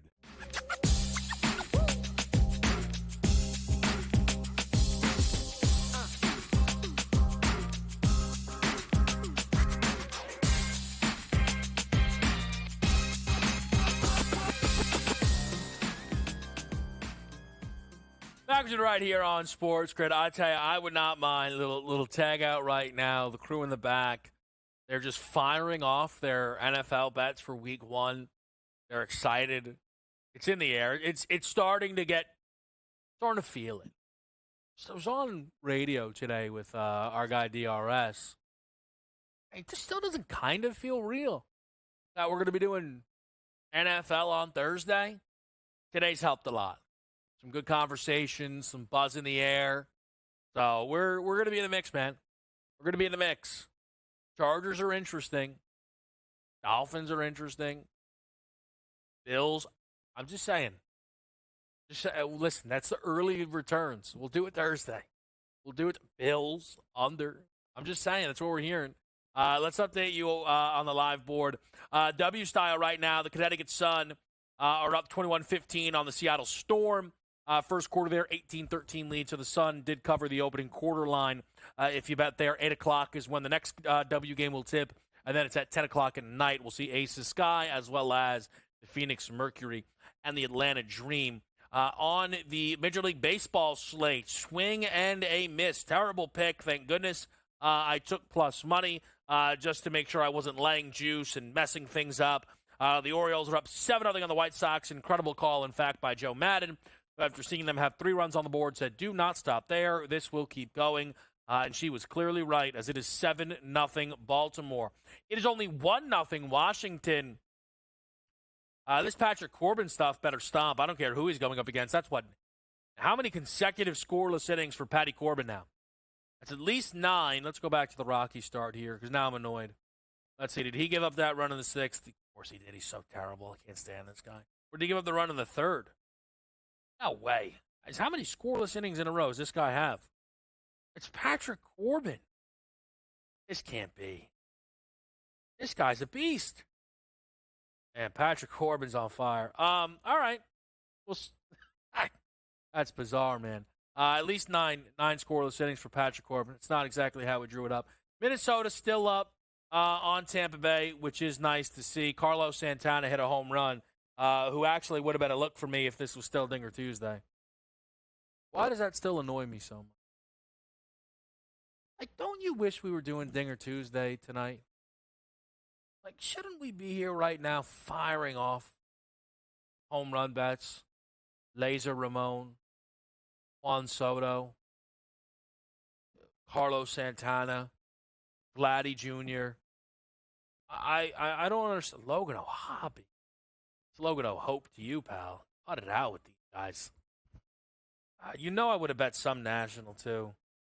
How's Dylan Cruz doing? He's terrible. Let's not bother with people with that. Blue Jays up 2-1 on the Phils. Homers in this game.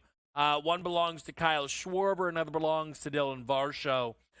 In fact, the first 4 batters tonight for Toronto have been able to get a hit. So it looks like the Tyler Phillips trust was not warranted.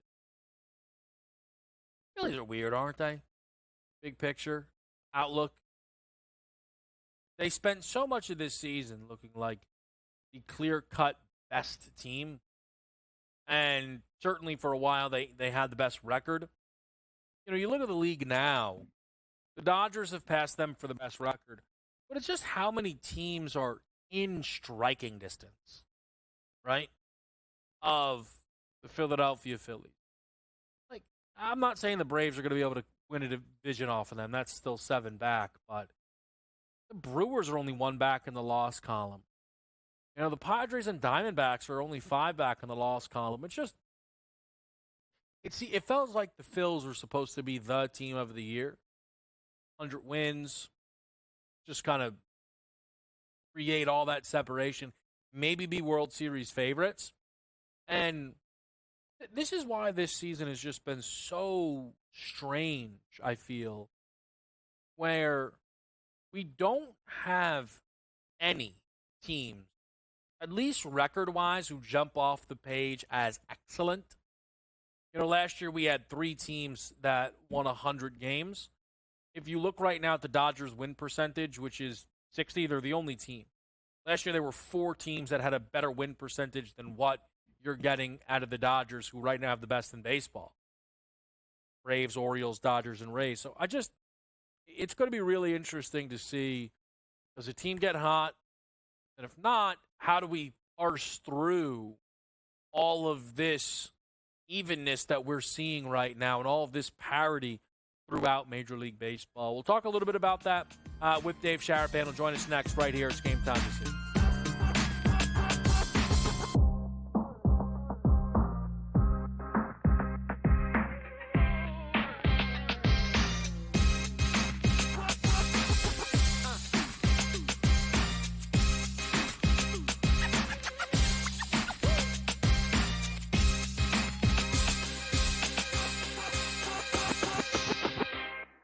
The sharpest football contest show in the land. The Las Vegas Football Contest Show focuses on Circa Sports Million, Circa Survivor, and the Westgate Super Contest, handicapping the games and releasing our contest picks every week of the season. With two former Super Contest winners, Brady Cannon and James Salinas, a former NFL player, Mike Pritchard, and over $1 million in contest prize money won combined, the Las Vegas Football Contest Show will have you prepared this season like none other. Carlos Alcaraz has won the last two Grand Slam titles at the French Open on the clay and at Wimbledon earlier this summer. He enters as the favorite. You have a bunch of depth there. Francis Tiafoe, Ben Shelton. They will likely play in round 3. The winner would play Djokovic, most likely, which would be an incredible match. I like Ben Shelton as a sleeper. If Djokovic is hurt, you never know. I think Shelton's actually be the guy that gets hot. The conditions favor him. The early line, only on SportsGrid.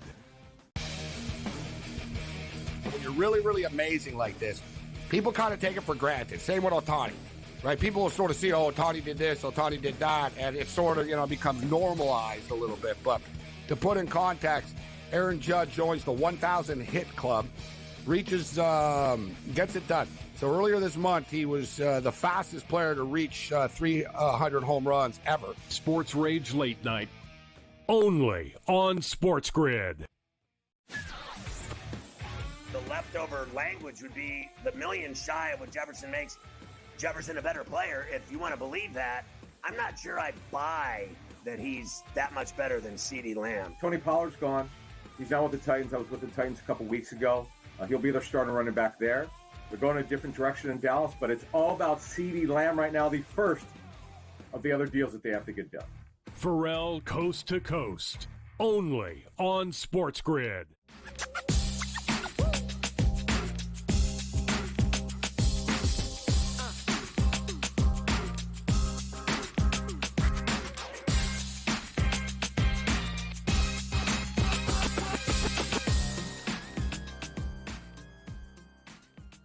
Welcome back. Live with the right here on the grid.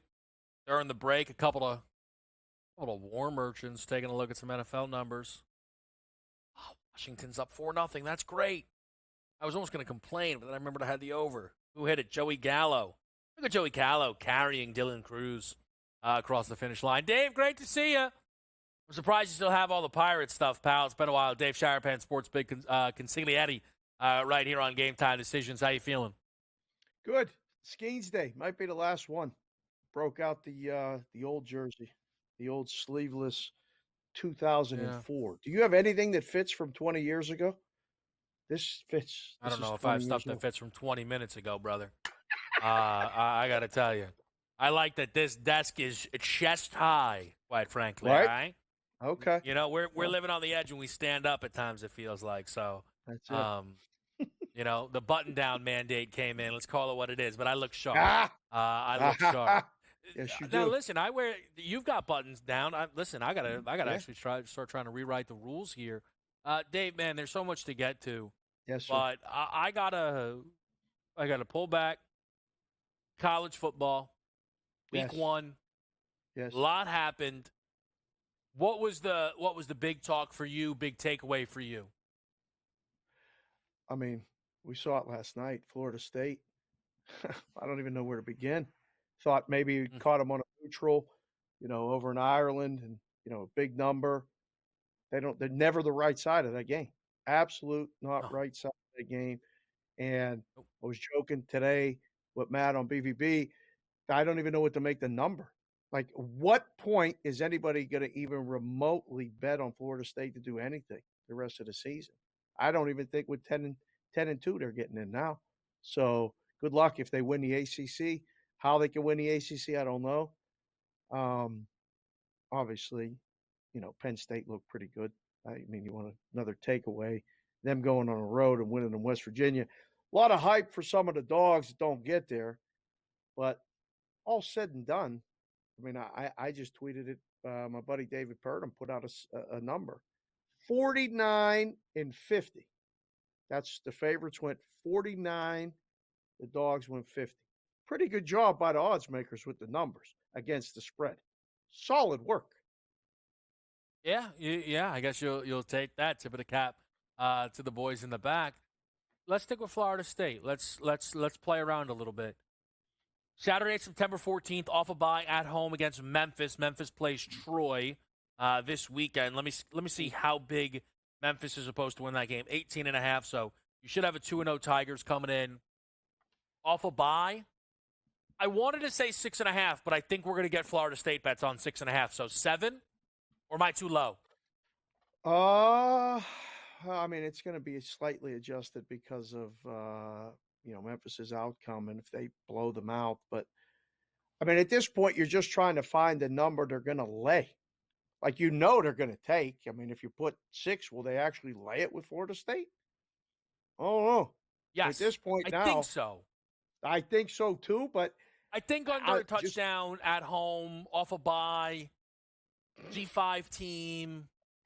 You would think so. I don't know. Could you put 9.5 and get them to lay? I don't know. That's one of those ones. Like a lot of the work is done preseason, and you go, okay, now what? I mean, that's the biggest adjusted power rating of any team in college football because they were supposed to be here and they ain't close. Yeah, maybe the number 7.5, and it's bad guys laying on a good number, and it's public taking. And you right, because that's what kind of the story is. Just split it up. Maybe that's the number. It's a fascinating spot. It's caused a lot of movement though, and I'll tell you, Dave, we talked about it here. Big winner, Miami. That team's down to 22 to 1 to win. Look at it. The hands flew up. 22 to 1 to win a national title after one game. Rightfully so. This team's in a driver's seat now to make a college football playoff.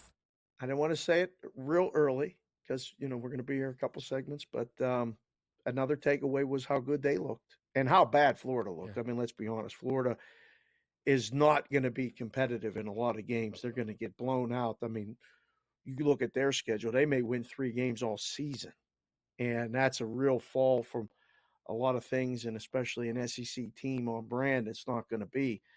But, between the U's performance – and I don't want to take away too much from Clemson's ineffectiveness because I think that was more about Georgia's being really good. I don't know yet about Clemson. I don't think that they're on that level, but I mean, there may be 1 or 2 teams in a country that is. But with that nice rain delay, I got a chance to really sit and watch Georgia. Team speed, ridiculous. Really looked impressive defensively. Now, that may have been, partly because of Clemson's I don't even know what that offense is. I don't know if they have any weapons. I don't know. But I know that I said to move that number down on Miami to win the ACC.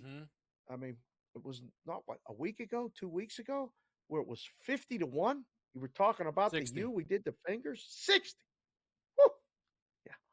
Here's my thing with Miami is that make price. They can go. They could get, if they tripped up in that ACC title game, they can still get in.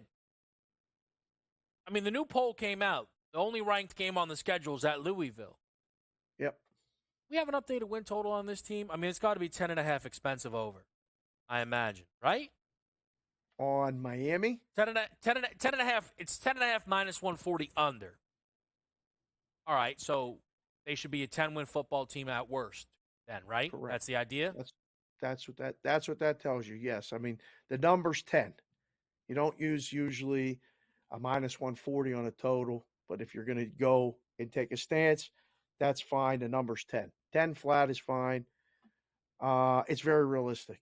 It's very, very realistic now that you go through this. The other takeaway that you have to mention is Notre Dame. I mean, Thank you.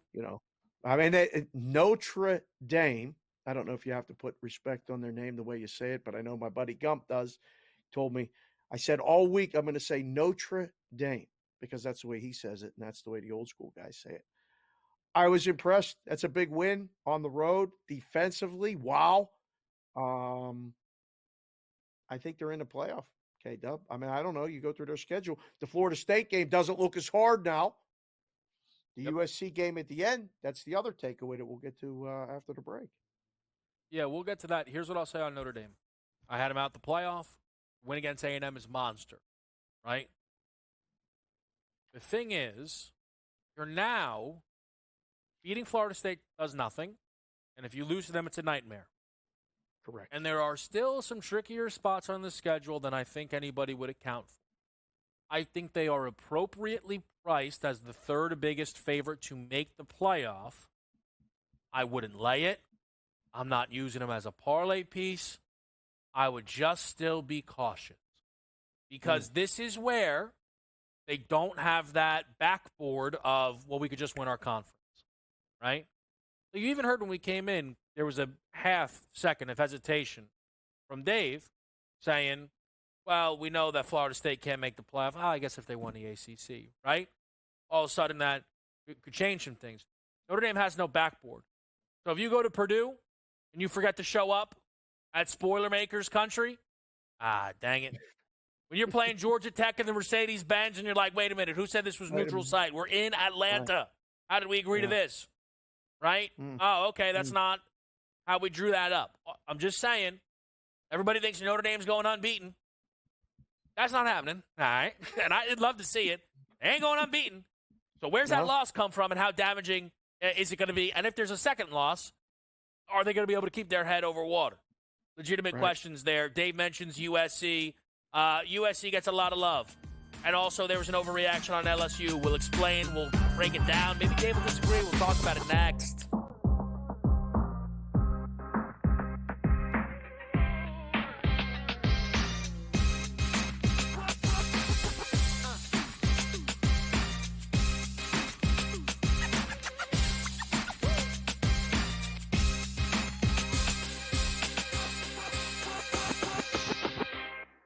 The sharpest football contest show in the land. The Las Vegas Football Contest Show focuses on Circus Sports Million, Circus Survivor, and the Westgate Super Contest, handicapping the games and releasing our contest picks every week of the season.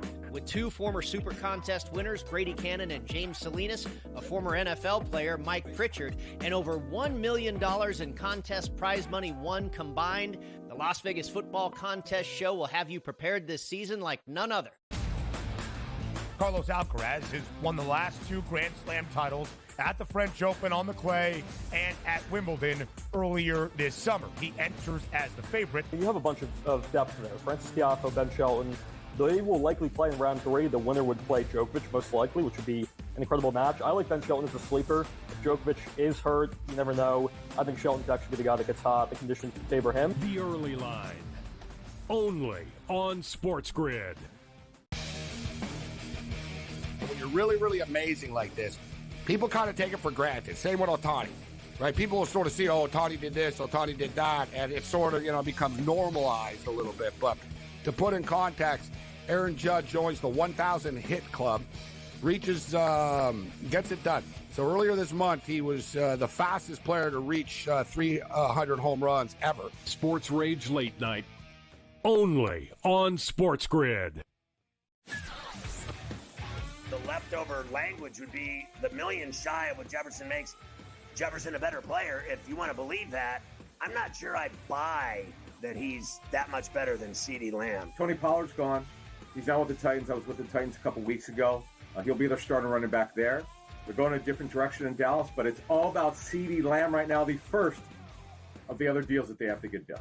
Pharrell Coast to Coast, only on SportsGrid.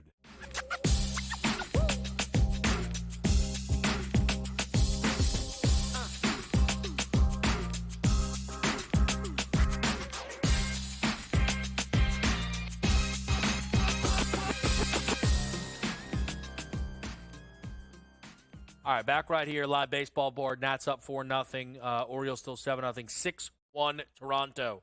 Phils are going to have to put up a big score there. Bad job out of me on Tyler Phillips. Look, it happens, though. Happens. Gave the kid a chance at a plus price. It's not going to work out from that end of it here. We're with Dave Sharapan. We're talking a little college football, market movement, reactions. And, Dave, look, USC got a great win.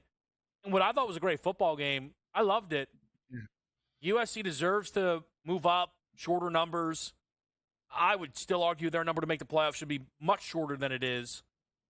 But I guess we don't know what the committee's going to do. I feel like I'm going to get really annoyed at the committee this year, but we'll save that for another time. Yeah. Let's not. Here's my thing, Dave, on USC, right? So we look at the schedule, right? Remaining ranked games. Michigan, Penn State, Notre Dame. They're home for Penn State, Notre Dame. They're at Michigan. Let's say they go 1-2 in those games, Dave. They go 1-2 in those games, which is, I think, a fair expectation with how they look, hosting two of them. Yep. Why would this team not be in the playoff? Why would this team not be in the playoff? I don't know how many 2-loss teams are going to get in, and I don't know how many 2-loss teams. Well, I don't know how many 2-loss teams from the Big Ten are going to get in. If there's multiple, then yes. If there's one, they may not get in. It's really going to be interesting to see how the conference ends up stacking up. Michigan's a big mystery right now. I mean, defending champion, yes, but not the same team. I don't know that we're low-key this. We're going to find out everything we need to know about Michigan this week. 7.5-point home dog to Texas. I mean, we're going to know everything. Hey. So hold on. Yeah. I don't. There won't be no mystery about Michigan after this week. This is what Dave and I do. We go a lot of places at once. Dave, you know me for a little bit now, right? Yep. Do I like placing my bets early in the week, or do I like getting closer to game, get my information? Closer to game, getting information. Yeah. I already bet Michigan plus 7.5. Light. You did? Light. Okay. I can't let it get away. I can't believe that. I can't believe we did that this thing was 3.5. Yeah, whoa, what are we doing? What are we doing? Home field advantage means nothing? This game's 14 in Texas? No. It's crazy. It's crazy how much it's being dismissed. It really is. I mean, the move came after the Michigan game. I mean, they reopened it up out here in the desert, 6.5, and shot right through 7. No problem. Went to 7.5. I think you could have waited. We might see an 8.5. It might touch as it continues to go on. But 7.5 is a good number. I mean, if they score first, they're going to be pick 'em. So you can work with that.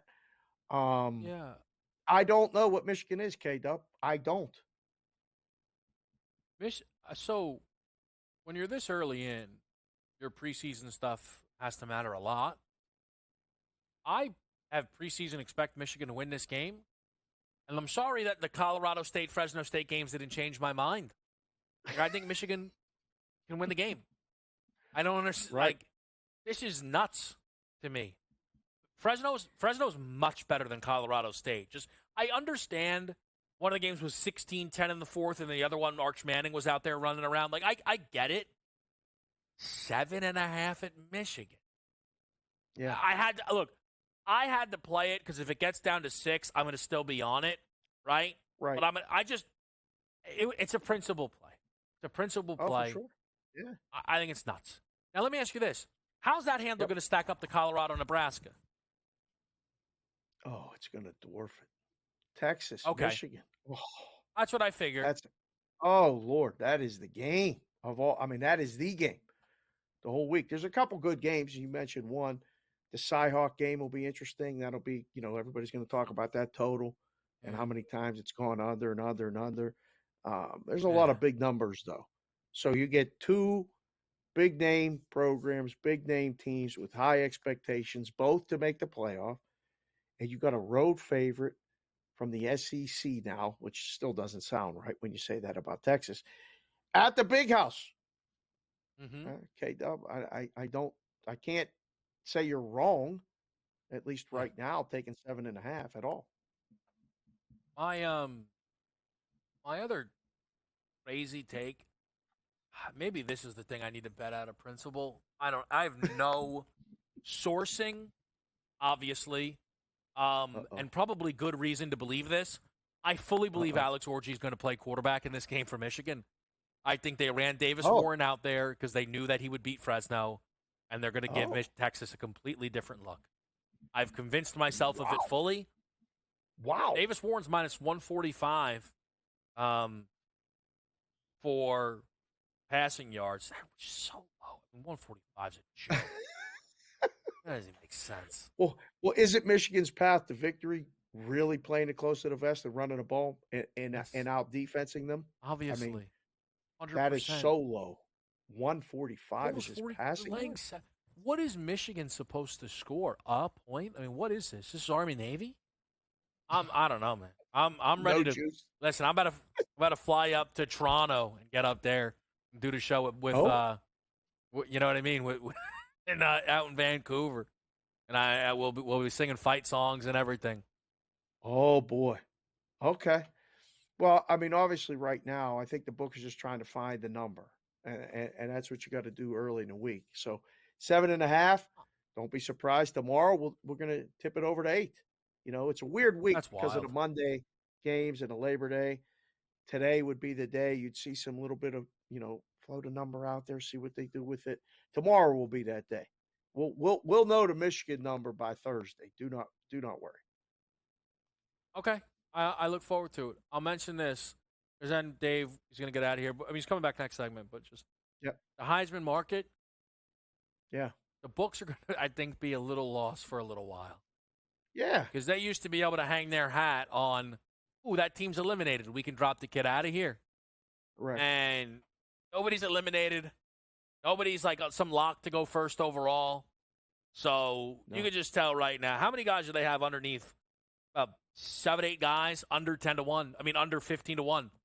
It's the wild, wild west in that market, Dave. We'll get your thoughts on it. Little NFL, little baseball. We'll see you later.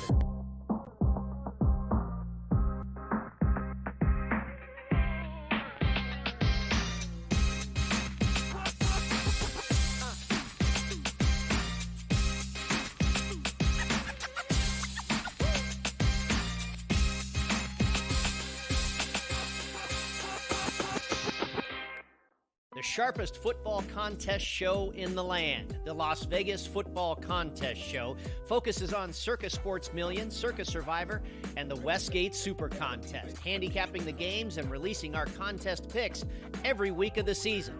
With 2 former Super Contest winners, Brady Cannon and James Salinas, a former NFL player, Mike Pritchard, and over $1 million in contest prize money won combined, the Las Vegas Football Contest Show will have you prepared this season like none other.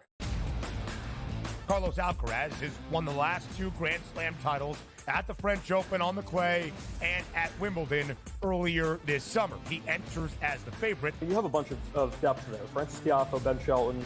They will likely play in round 3. The winner would play Djokovic, most likely, which would be an incredible match. I like Ben Shelton as a sleeper. If Djokovic is hurt, you never know. I think Shelton could actually be the guy that gets hot. The conditions favor him. The early line. Only on SportsGrid. When you're really, really amazing like this, people kind of take it for granted. Same with Ohtani, right? People will sort of see, Ohtani did this, Ohtani did that, and it sort of, becomes normalized a little bit. But to put in context, Aaron Judge joins the 1,000 hit club, reaches, gets it done. So earlier this month, he was the fastest player to reach 300 home runs ever. Sports Rage Late Night. Only on SportsGrid. The leftover language would be the million shy of what Jefferson makes Jefferson a better player. If you want to believe that, I'm not sure I buy that he's that much better than CeeDee Lamb. Tony Pollard's gone. He's now with the Titans. I was with the Titans a couple weeks ago. He'll be their starting running back there. They're going a different direction in Dallas, but it's all about CeeDee Lamb right now, the first of the other deals that they have to get done. Pharrell Coast to Coast. Only on SportsGrid.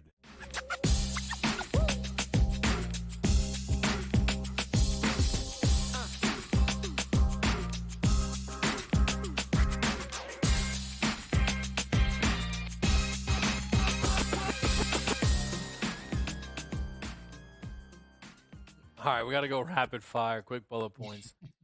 Dave, quickly, thoughts on the Heisman Trophy? We'll run through it all.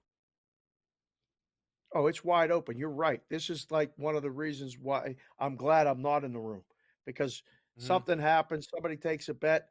Now you got to just make everybody close to the same and let the people decide, But I mean, I had a guy stop me about the Boise State running back or whatever. He had 6 touchdowns. I can't even think of his name Genti. right now. Yeah. He said, I'm going to bet him. I said, do yourself a favor. Just write it down on a piece of paper and put it in your pocket. Pretend like you have a ticket, because he ain't going to win. Save yourself. Yeah, but he's 100 to 1. I said, you can say whatever you want on the other end of that ticket. He ain't winning the Heisman. So that's my buddy Rob Mish, Chicago Times columnist. He's watching the show now. I got another guy watching the show, Ron Sean. He is so excited that you're on Michigan this weekend. He actually tweeted and tagged us both right now. He is beyond excited to hear this. There's a lot of people in the 313 that watch the show, and to hear the K-Dubs on them this early, that's making moves. That's making excitement. I like it. I think that's good support too. Sometimes people are like, this guy's on him. We gotta pivot. That's not what we were looking for. All right. Topic 2. The NFL starts Thursday. Yes. Anything you want to let people know, just from your perspective, before this thing kicks off? I mean, I'm looking forward to the game on Thursday, and you're going to hear nothing but the Super Bowl this and that. And I mean, the line is 3, 2.5 or 3. Whether you like the Chiefs, lay it. If you like the Ravens, take it. I have no strong opinion either way in that. But we went through some stuff today and looked at the division of the, AFC West. I don't even know if another team in that division is going to be 500. It's like, if you're looking at getting the Chiefs futures, again, how they don't win the division, this is like the old AFC East days when the Patriots would win 12 games and it was only 16, so they'd go 12-4, have the 1 seed, home field throughout, and everybody had to go through there. Look at those division odds to win the division. How do the Chiefs don't win the division? I mean, you got to tie up the money, but they're winning the division, K-Dub. It's easy. I'm not saying I think they also win the division. I like the Chargers more than the conversation going around the Chargers. All right. Last one, and I hate to do this to you, but how the heck did Paul Skeens end up plus 750 to win a Rookie of the Year? I mean, I'm not even sure that's the right number. Why do we talk about Skeens like he has a 7 ERA? The kid's, it's a 2.22. I don't know. He's 8-2. I know it's not anything to do with Skeens. It's everything to do with Jackson Merrill. I mean, the kid is unbelievable. And the Padres, I mean, even if you go to sleep on the East Coast and you wake up and you see the highlights, it's him hitting a home run. It's the Padres winning another game. The voters are going to vote him. I agree with you. It's not that clear of a price difference, but it is. And it was really a fun ride. Summer was great. It's officially Labor Day weekend is over. For most people, I heard you say it. Why are they still playing these games? Baseball is done. Yeah. Just put the White Sox games over. I mean, come on. Like, how many games can the White Sox lose? Everybody's waiting to find gold every weekend in football. The White Sox are historically bad. Yes, prices are tough. But man, oh man, just put it on a parlay piece. Tickets, cash, every day. It's not wrong. It's someone who every day. Today went, numbers too high. White Sox run line, 7-0. You know what I mean? Here's the deal, man. Sometimes, and Dave, it was a pleasure. He'll be on In Game Live. And you and I will talk. And on In Game Live tonight, you'll see moments where I bet these guys like pregame doesn't bounce their way, opening inning, whatever it might be. Hey, should we get back in? Here's the deal with the White Sox.